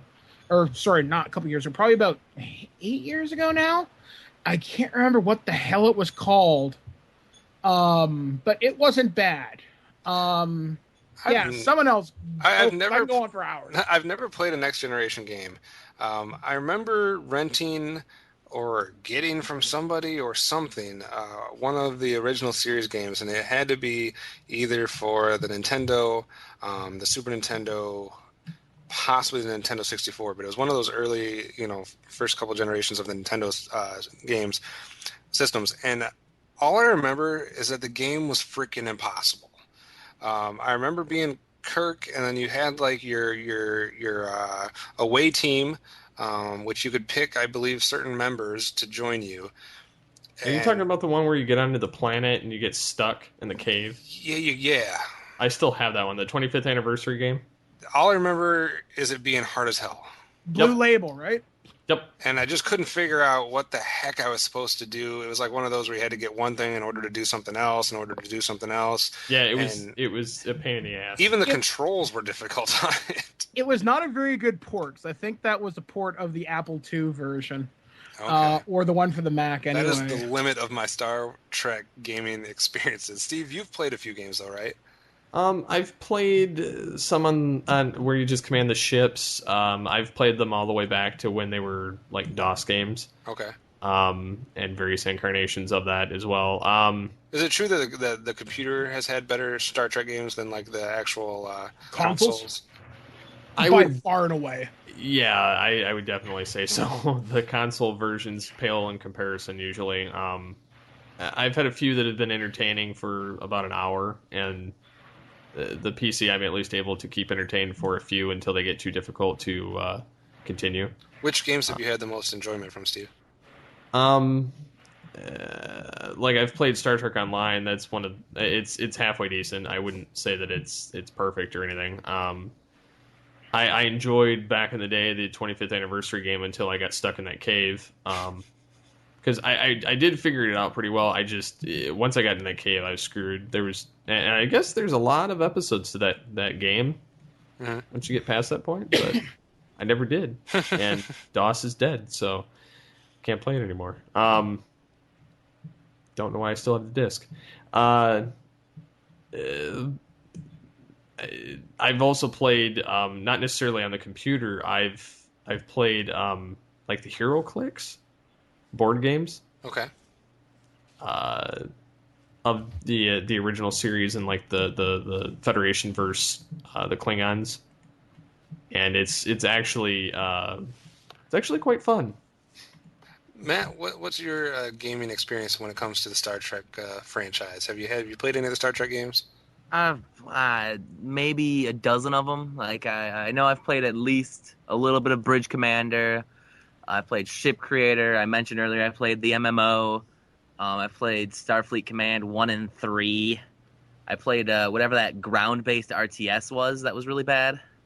Oh man, I was waiting for someone to mention that. Shit. I still have my disc somewhere, and I bet I could find it in 5 minutes if I needed it, but I would never need it. Like that thing was glitchy, even patched up, years later, to the point of being unplayable. What about any gaming experience outside of video games with Star Trek? Does anybody have any? Oh God, the role-playing games. As you guys know, I'm a huge tabletop gamer. I do thesewarriorsareterrible.com. There's my one shameless plug. There'll be more, guys. For me, I'd say there have been different games for the various franchises. I mean, back in the mid-90s, there was a company called Last Unicorn, and they produced games for the original series, TNG, DS9. There was a Voyager one, but it got canceled because the company lost the license or they went out of business or something. And there was ones in the later 2000s done by Decipher, I think it was. Yep. And those ones I didn't mind, although I like FAS's rules. Those were the early ones in the early to mid 80s, and it came in a box set. And I've always just liked how FAS's rules, they're really easy and quick to kind of learn. I mean, kind of like Shadowrun, if you're familiar with that particular role-playing system. Now, I don't recall what system they use for that, but I do like the box art for it. I'm trying to think here if there's anything superior about any of the other non-video gamey stuff. There is a Starship Battle game, which is, like I said, is played very similar to Star Wars Rebels or Empire, whatever the hell it is right now. And that's a lot of fun, and that's classic TNG. That makes no sense. And that's classic series stuff, and that's a lot of fun. I think a lot of classic RPG for the classic series can be a lot of fun because your imagination has to do more because you don't have all the giant. You almost have too much when you involve the stuff from TNG forward with the kind of role playing stuff, because like you said, you can put in the Borg, you can put in the Ferengi and all this other stuff. And if you're not a decent game master and storyteller, you can lose the storyline in the details. Like, you transport to this and Starbase 83 and the Ferengi, whatever.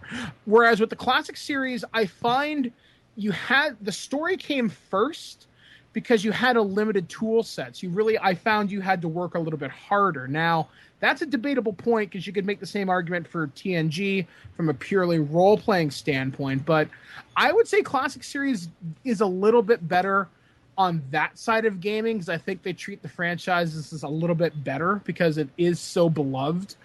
But one of the things that no one talks about, and this is a video game, there were two of these that we haven't brought up.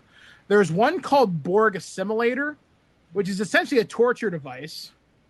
You grip a stick and it gives you this electric shock. It's like you're being assimilated and you have to hold on for as long as you can. And the other one was an Elite Forces phaser rifle light gun game that was in the arcades. Wow. That was pretty friggin' cool. But overall, if I had to say, classic series wins here because I think the era forced you to be more creative, and the video games were treated better. Fair enough. Matt, what do you think as far as overall games go? Which franchise do you think has the better selection? Well, I feel like it's unfair as far as my vote because my friends would never play the card games with me, and though I've had a regular RP group all my life, they're all like, well, we'll do D&D, but Star Trek RP is too nerdy. So I haven't had too much experience. Yeah. I think it's the opposite. I have very interesting friends, let's say. So like I never got to experience anything but the video games, and I don't know, I feel like the next generation video games, since it was closer to the video game era, were treated better. So I'm gonna say next generation, though I probably would have more fun playing the other ones. Steve, what do you think? I'm gonna go. We have one vote for each. I'm going TNG. All right. 2 votes for TNG. I will simply revert back to the fact that, first of all, I know Birdman plays a shit ton of games, and he voted for the original series. And second, the only game I've ever played for any of them was the original series. So even though it was hard as crap, frustrating, and not very rewarding, I will cast my vote for the original series, which makes it another tie. All right, moving on to the 16th category. We're almost done, folks. Only a few more to go. 16th category, we can't break down the series without breaking down the movies that came from the series. So this is our one chance to really delve into the movies a little bit. Which franchises had the better overall movies? Obviously, for the original, we have the motion picture, The Wrath of Khan, The Search for Spock, The Voyage Home, The Final Frontier, The Undiscovered Country, and I guess you could then think about the recent reboot. And for the next generation, you have Generations, First Contact, Insurrection, and Nemesis. Matt, how do you break down the movies for each franchise? Well, I think with TNG, everyone has their opinions. I think with the original series, everyone has the same opinion, which is that half of them are bad. That said, I think in a lot of respects, some of the older series movies are more known than the older series, but that might just be a time factor since, I was, born after almost every one of the movies were done for the original series. And the series had been off the air for 20 years. Yeah, I do think you're right, though. There's usually more of a universal accepted opinion about with the original series that this movie's bad, this movie's good, this movie's bad, this movie's good. Whereas the Next Generation movies, there's a lot of back and forth. A lot of people will like a certain movie and a lot of people will hate a certain movie. Birdman, what do you think about the movie franchises of each one? I think arguably, and this is obviously my opinion, with TNG, the one everybody says is awesome is First Contact, right? Mm-hmm. Yeah. When you ask people what's the best original series movies, you get a bunch of different opinions because they're frankly better. Wrath of Khan is a film classic, and that's a movie that's a movie I actually call a film, not a movie. And that meant that to me, it means it's a step above your average popcorn flick. You get such a great chemistry in almost every single movie because that cast is so good together. I mean, Voyage Home is the Star Trek movie for non-Star Trek people. It draws people in. You don't need to know sweet and crap all about Star Trek. And it's still fun. Nuclear vessels, transparent aluminum, double dumbass on you. Oh, man. There's some... Okay, I know some people really hate certain Next Generation films, but overall, I enjoy all of the Next Generation films to different levels. I even enjoy Insurrection. They're terrible. Maybe at a different level, but I enjoy them all, whereas there is some of the original series movies that are just awful. The first one is what they originally used for torture in Guantanamo Bay. And that's not the only awful one amongst them. Come on. Final Frontier is goofy because what does God need with a starship? That is That's one of the hilarious. worst movies ever. Why does Shatner Uhura dancing in the desert should just be an animated GIF somewhere. Because it's hilarious. But And you got Uhura actually doing something. See? Shake that useful. ass, bitch. Oh, if you include the reboots, I guess that's not fair. But since there hasn't been any reboots for the next generation yet, Lord help them. but I think the reboots are really good, no matter what everybody else says about them. I have really enjoyed both of the films so far in this new chapter of the original series. So that there's definitely more movies to pick from. So I guess even if you take the 3 or 4 shitty movies out from the original series, and you add the reboots in, you're still left with a bunch of good movies. So there's definitely more volume. I don't know, In the Steve. What do you Darkness think? was crap, though, man. Come on. Which one? In the Darkness was crap. I disagree. I agree. Oh. I disagree. It was a cobbled together piece of shit that was. We're not getting every into that film. because It we've had gotten into Captain that. RoboCop, so that I will give you. We've gotten into that before. I will forever disagree with your guys' opinion on Into Darkness. But Steve, we haven't got your opinion overall. Which Well, being that that's a reboot, it doesn't count in this category. So, well, I would say that I have. I mean, 3 out of the 4 TNG films I enjoy. I will argue that First Contact is the best of the TNG, and I almost argue that Nemesis for some reasons and Generations for some reasons. Generations, the only good part about it is The beginning. Captain Kirk. That's just the whole movie for me. And it's But such a bitch way for the Enterprise to go out, too. yeah, because Troy was at the controls. The Enterprise was killed by Google Glass. Yep. It's... Oh. But there's just as many moments from the Final Frontier in the motion picture. Well, the motion picture was just a piece of shit anyway, and then you got to figure too that it came out after Star Wars, so they were competing.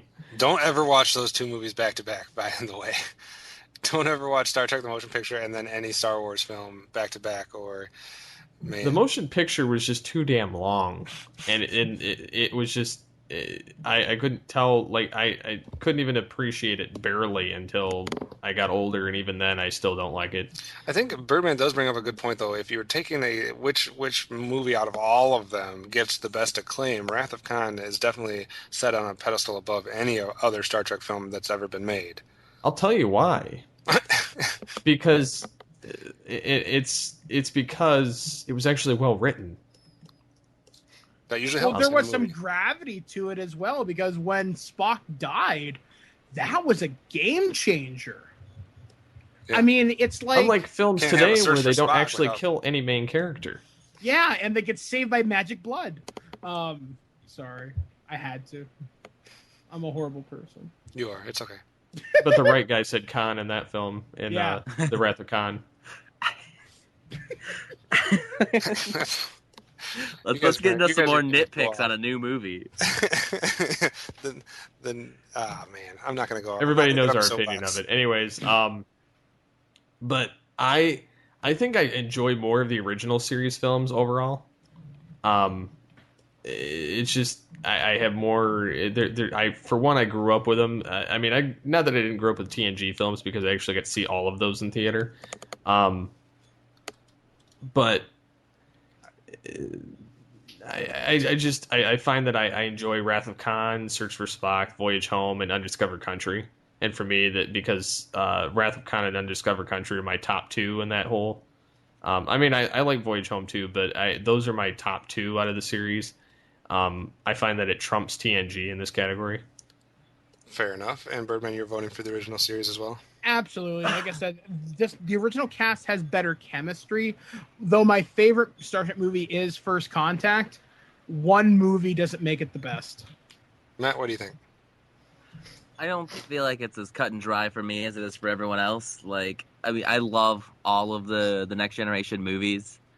I don't know. Some of my earliest full-formed memories are about watching Insurrection on VHS in my parents' bedroom because I didn't have a VHS player when I rented it, which is not a sentence you can say much anymore. But, like, I don't know. Wrath of Khan is iconic. Like, I think still today, if you hear the word Khan, everyone goes to that movie, even if they've never seen it, just for the quote. That's true. Well, the other thing too, not to cut in, but the Wrath of Khan was deep. Plus, it brought back a villain from the original series, and also I find that the Undiscovered Country had gravitas as well because, for one, it didn't have to do with whales, but it had to do with or saving a species so they could stretch their faces.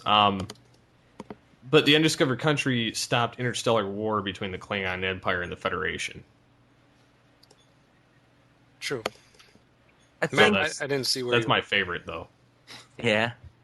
I think I need to rewatch the old ones personally, like all of them, just in I order. can tell you which ones to skip. That's what everyone says. 1 and And I 5. just did that, and man, 1 and 5, and there's another one to skip in there too. Which one? God, 3. there's so I've many. heard a lot of bad things about 3. 3's hilarious. Come on, Doc Brown as a Klingon. I actually don't mind that one as much as man, 1-5. I really don't like Undiscovered Country either.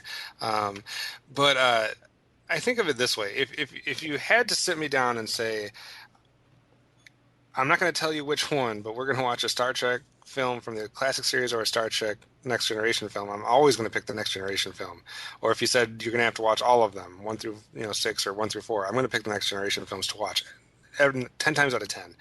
But if you were asking me, if we're comparing it to the series, I guess, and this is the way I'm going to cast my vote, the Next Generation films, I don't need them because the series was so good. Whereas for me, the original series movies are better than the series most of the time. Like, they add a lot more to the series. I know that's happening after the fact, but I mean, if you're looking at it as an overall franchise, they add so much more to that than the Next Generation films do. If that makes any sense whatsoever.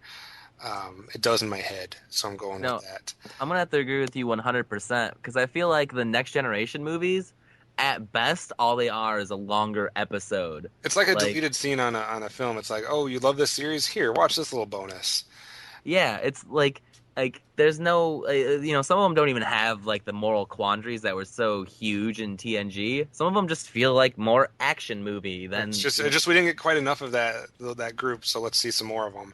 Whereas to me, you can't take the original series movies out of if you take them out of the equation, then not as many people are still talking about the original series, in my opinion, because some of those movies meant a lot to a lot of people. So that's the reason I'm going to cast my vote for the original series, even though I would always watch the Next Generation films over them. I'm 100% with you for exactly the same reasons. All right, so that is a clean sweep for the original series when it comes to movies, and luckily we, for the most part, avoided any tirades and debates on the reboot. So that's a positive. That's a win. Going into the 17th category here. Which franchise is the most quotable? Here's a fun one for you. So you got Khan, the scream there for the original series. Fascinating from Mr. Spock. Mr. Spock's all over the place. Live long and prosper. That's highly illogical. The needs of the many outweigh the needs of the few or the one. He's dead, Jim, or I'm damn it, Jim, or I'm a doctor, not a blank. Or Scotty. We talked about him earlier with I'm giving her all she's got, Captain. I cannot give her any more. Next Generation, you have obviously the different call signs from Picard, engage or make it so. Resistance is futile from the Borg, shields up, red alert, things like that, which happen almost in every episode. To me, this one's pretty clear cut, but I'd like to get your guys' opinions when you look back at ones. Which one gave you more quotes that stuck in your mind, Birdman? Without a doubt, the original series, because that cast sold it. And, they're like, I don't know, just it seems to me those classic Star Trek quotes are literally part of a geek social consciousness. Like, we just all know them. Once again, you can do the same thing for TNG, but I don't know. I look at the original series and I feel more towards them. Now, obviously, I love TNG with engage, make it so, obviously Worf's thing and the Borg thing. I don't know. I think the original series is infinitely more kind of quotable, and it resonates more. I really think it does. I mean, they mean more. With the TNG, not so much. I don't know if I necessarily see it like that, but I definitely do see the original series as being more quotable. I think it might go into some stuff that we'll talk about in a little bit with the writing and stuff, whereas there was more engaging things for them to deal with in the Next Generation where they didn't need the quotes, maybe. I don't know. But the original series just has quote after quote after quote. Every character seems like they have a call, a quote most known for them, whether it be the way Kirk talks and gives him a bunch of quotes, Spock has quotes, Bones has quotes, Scotty has quotes. Everybody had quotes that they kind of went to, where that just wasn't part of the Next Generation, whether it be by design or just by happenstance. So that's why, for me, it's a sure thing for the original series. Matt, what do you think? Napa Know How. A Napa guy knows more isn't always better, unless we're talking about full-size vans. These beasts do more than get you from A to B. They have so much space a man can live in it. With shag carpeting, waterbed, and a sweet lava lamp, these mobile abodes have all the comforts of home.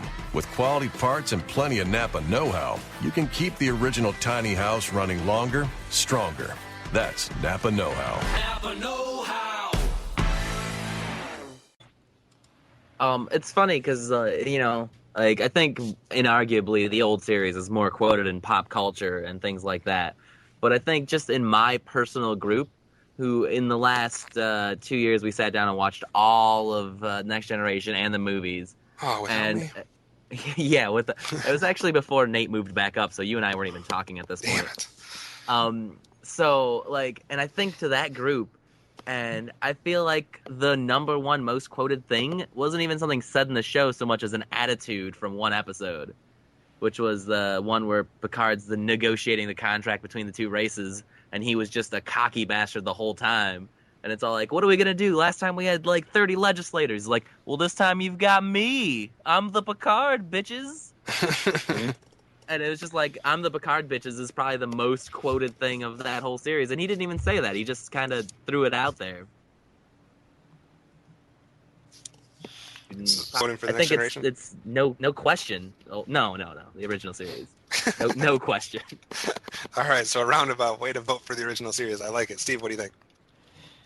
Well, I think it's pretty cut and dry here for me, but the original series just has a lot more quotable lines from every character because there were.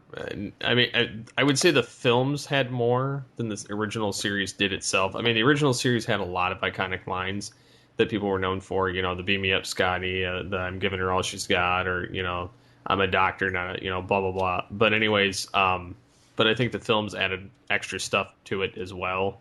The double dumbass on you, or I've never trusted the Klingons, or whatever. The the needs of the many, and you look at TNG, they do have things that are specific to each character as well.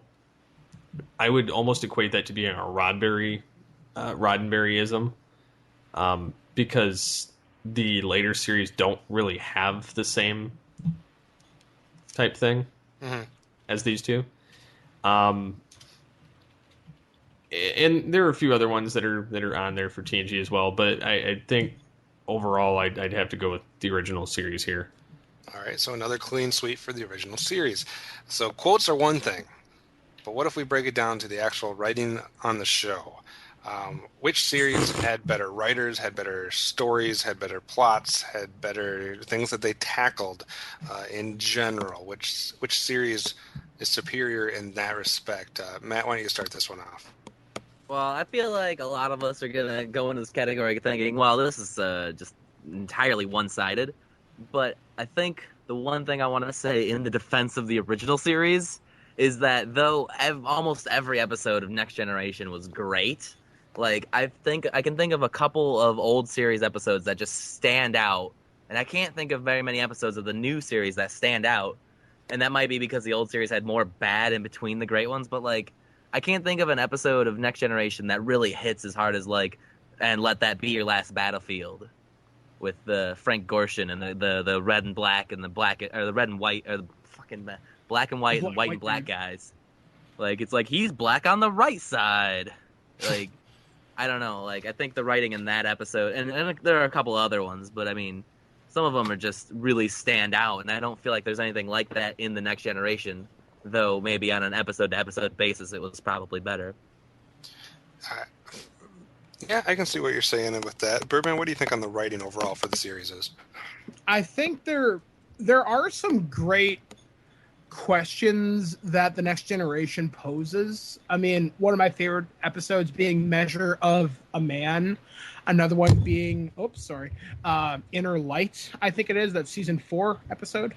And there are some damn good TNG episodes, but when I think of episodes that changed attitudes in the decade they were produced, I think of Star Trek: The Classic Series. I really do. And honestly, it's weird because I honestly would probably go the other way if I had to go on impulse. But the Classic Series, it knocked it out of the park when it needed to. If I had my own idea for a show or my own idea for a franchise or whatever it might be, and I got to pick one of the writing teams, either the writing team that worked on the original series or the writing team that worked on the Next Generation, I would not even hesitate in picking the Next Generation's writing team. The topics they tackled, the moral dilemmas that they went after, the way that they put in the science fiction fantasy world things that you could directly correlate with stuff that we were going through in real world stuff, just human issues in general, to me far exceeded what the original series ever was able to do. Whether it be the different stuff they did with Data and the human element, whether it be different things with Honor and different stuff like that with Worf, just the even more so what they did with it was in the different aliens or different species, different forms of life that they came into contact with, and how they use that to explore different parts of our own psyche and of our own, the human element. To me, this one's a slam dunk for the Next Generation. Steve, what do you think? I'm just gonna have to go slam dunk Next Generation. It was just overall, it's better plots, better story, better writing, conversation, everything overall was just better in that category. What do you think, Matt? Well, I don't know. Birdman's got a really good point that the original series changed hearts and minds, and I don't know if that's because of the quality of the writing or because back in the 60s there were fewer TV shows that it had to compare to.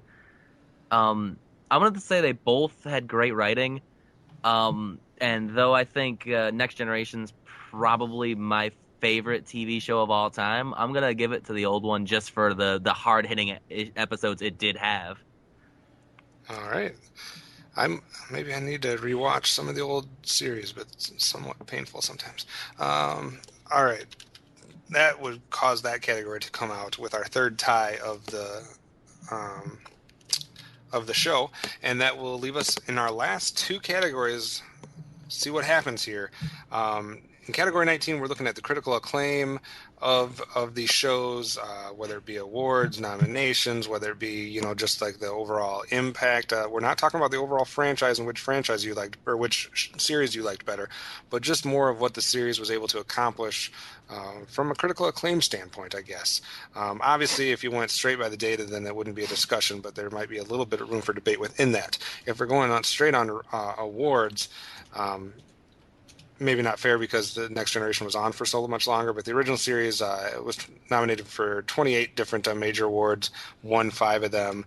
The Next Generation was nominated for 86 major awards and won 32 of them, including the first ever syndicated series to be nominated for Outstanding Drama Series. How do you break this down as far as critical acclaim, what it meant to maybe pop culture or to the franchise in general, without necessarily giving your opinion on which series you liked better? Birdman, which one's better for acclaim? I would argue TNG for sure, just because it won some really important awards, especially for writing, plus sound. So ultimately, critical acclaim, I got to go TNG for sure. I think the other thing that the Next Generation might have done was more so legitimize Star Trek as a franchise in general. Maybe that's too strong of wording, but it, it did more to like say that this isn't just a science fiction thing. This isn't just a reboot or a second try at the original series to try to introduce us to new fans or whatever. I mean, it really took something and said, this is serious and this is something we're doing well. We're doing and we're going to do a good job with it. Based on all these awards, whether it be the technical aspects, the sound aspects, the writing, or whatever. Like, this is a serious show that deals with serious issues, and it wasn't just this, popcorn science fiction type series. So I mean, it had that going for it too. Matt, what do you think? And I'm not saying that the original series was any of that. I'm just saying, like, decades later, it had a certain impact with the Next Generation that allowed Deep Space Nine and the Voyager and et cetera to happen, which might not happen without the success of the Next Generation. Yeah. I mean, Star Trek was huge in the 90s, at least as far as I've ever seen. I don't know, like, part of me wants to just be bitter and be like, well, Will Wheaton got 2 awards on Next Generation, so the Next Generation's disqualified. But, like, you think about the original series and it had such far-reaching social things all the way across the world. And I don't know, maybe I'm just not versed as well, but I don't know of that happening with Next Generation. And a critical acclaim of the viewership rather than just the award organizations. Like, I don't think it's as clear cut to me as it is to everyone else. Fair enough. Steve, what do you think? I think that, just for starters, I think the original series got kind of shafted just because it was nominated. For one, it was almost double the awards groups that Right, more TNG awards groups exist now than they did back then, so that's definitely a good way of looking at it. I get, and the fact that it was so kind of new and different that it was either you liked it or you didn't. Whereas by the the 80s, when TNG came out in the early 90s, sci-fi was pretty much everywhere because the 80s kind of blew it out of proportion, and so did the late 70s. And if you were a sci-fi fan, this was kind of right up your alley anyway.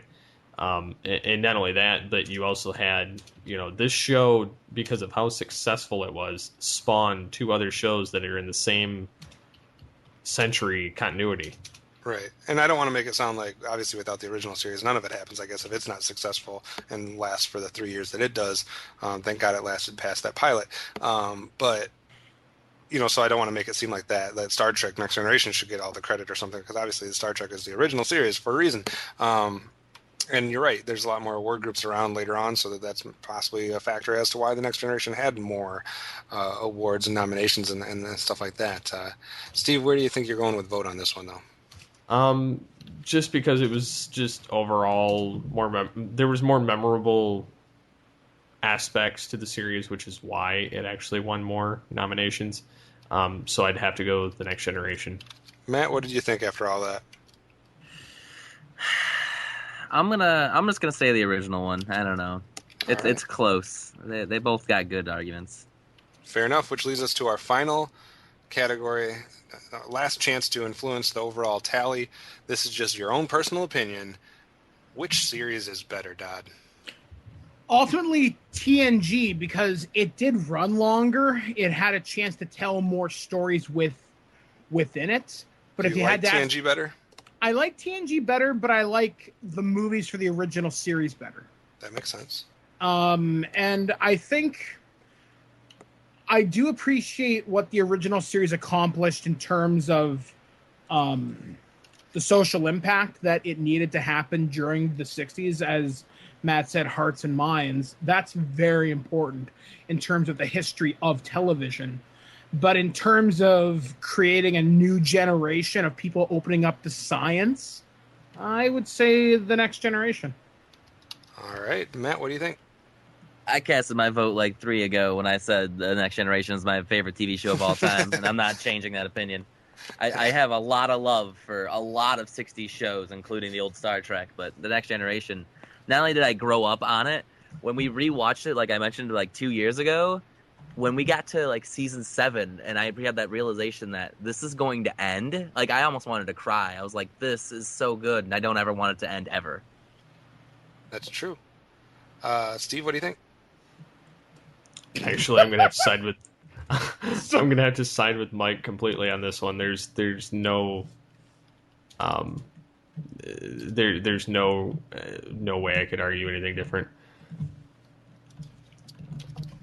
All right. So that is 3 votes for the next generation, if I'm hearing everybody right. And I will echo that.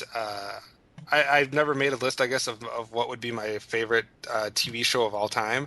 I have a feeling Next Generation would be in my top 3, maybe edged out by MacGyver. But that's just me. Is that a joke? No. MacGyver is my Wow. number 1 favorite series of all time.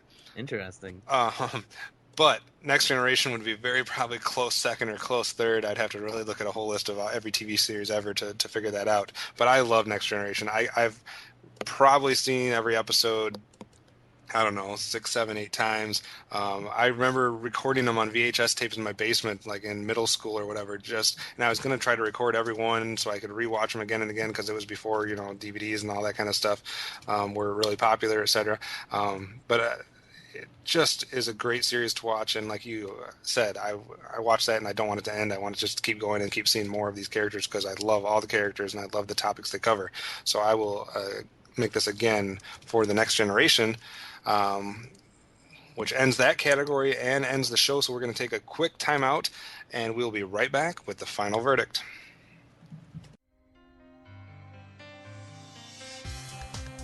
Returning for its 2nd year is Grand Con Gaming and Comics Convention on September 19th through the 21st at the Crown Plaza Hotel in Grand Rapids, Michigan.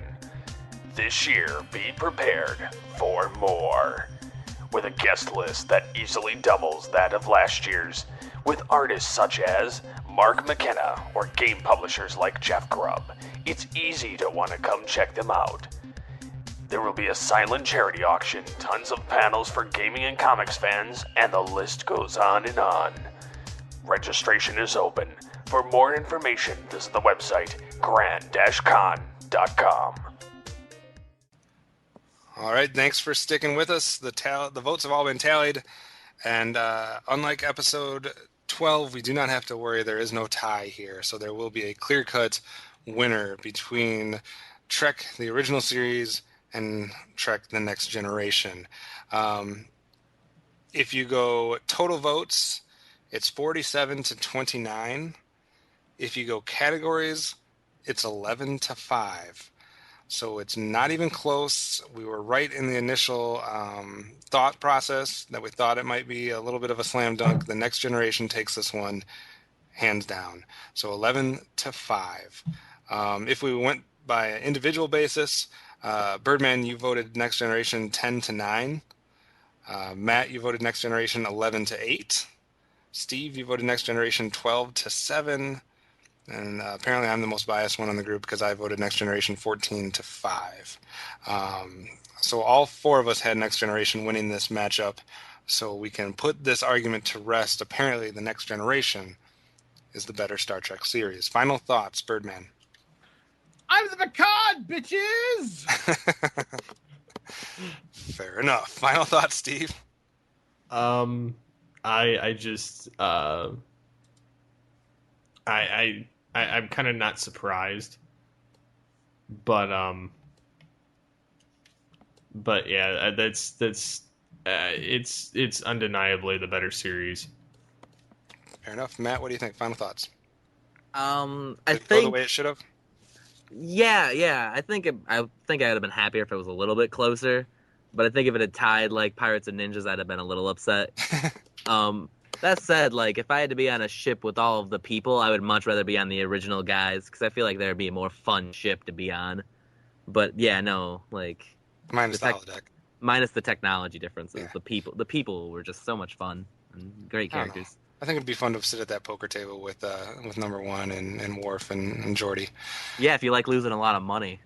I'll just create some more at the holodeck and be rich in there. All right. Anybody else? Any final thoughts that we haven't got out there besides the Picard bitches? All right. I would like to thank Birdman, Steve, and Matt for joining me today in the War Zone. And of course, thanks to everybody else for listening. Several ways to get in contact with us or leave feedback for the show. Visit the website, www.geekcastradio.com, where you can comment on all our posts. You can also go to episode 12, Pirates vs. Ninjas, and cast a final vote to try to determine a winner for there. You can send email to feedback@geekcastradio.com. Please go to iTunes and leave us feedback there. Obviously, WarZ is just now making a resurgence. We've been off for a while, so go to iTunes and give us some thoughts on how the show's going. Follow us on Twitter, Geekcast Radio. Steve, what's your Twitter? SCP-21. Birdman? It is at Birdman Dodd, hashtag Picard, bitches. Birdman, anything else that you'd like to pimp out as far as things that people should be going to find you at? Well, you can always find me at thisweekingeek.net. You can occasionally hear me on Toronto radio, usually on News Talk 1010, depending on who's producing that day.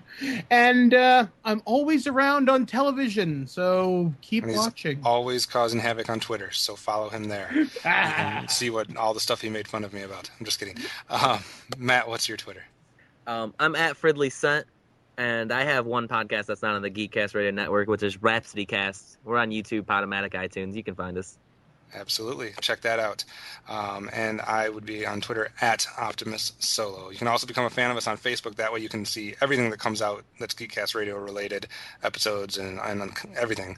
All right. So we hope you enjoyed this episode of GCRN Wars. Hope that you'll join us next time when we once again take two geek topics and pit them against each other in an epic battle to the death. For now, live long and prosper, and engage. You've just listened to GCRN Wars on GeekCastRadio.com. If you would like to leave feedback on the show, there are many ways to do so. You can visit the website, GeekCastRadio.com, where you can comment on the episode in all of our different podcasts. Be sure to rate our show on iTunes and leave us feedback. Follow us on Twitter at Geekcast Radio. Become a fan of us on Facebook by searching Geekcast Radio Network. You can email us at feedback@geekcastradio.com. Call the voicemail line 502-526-5821. Please remember to tell us the show you were leaving the message for and your name. So until next time, unleash the geek in you. Napa know-how. The Napa guy knows not to judge a man by his car's multicolored paint job or absence of modern gadgetry. Who cares if it's technically old enough to vote and the windows are powered by the strength of your left arm? Your monthly payment is zero, and it'll stay that way. Because with over 500,000 parts and a little Napa know-how, you can keep anything on the road. She may not be pretty, but she's all yours. That's Napa know-how. Napa know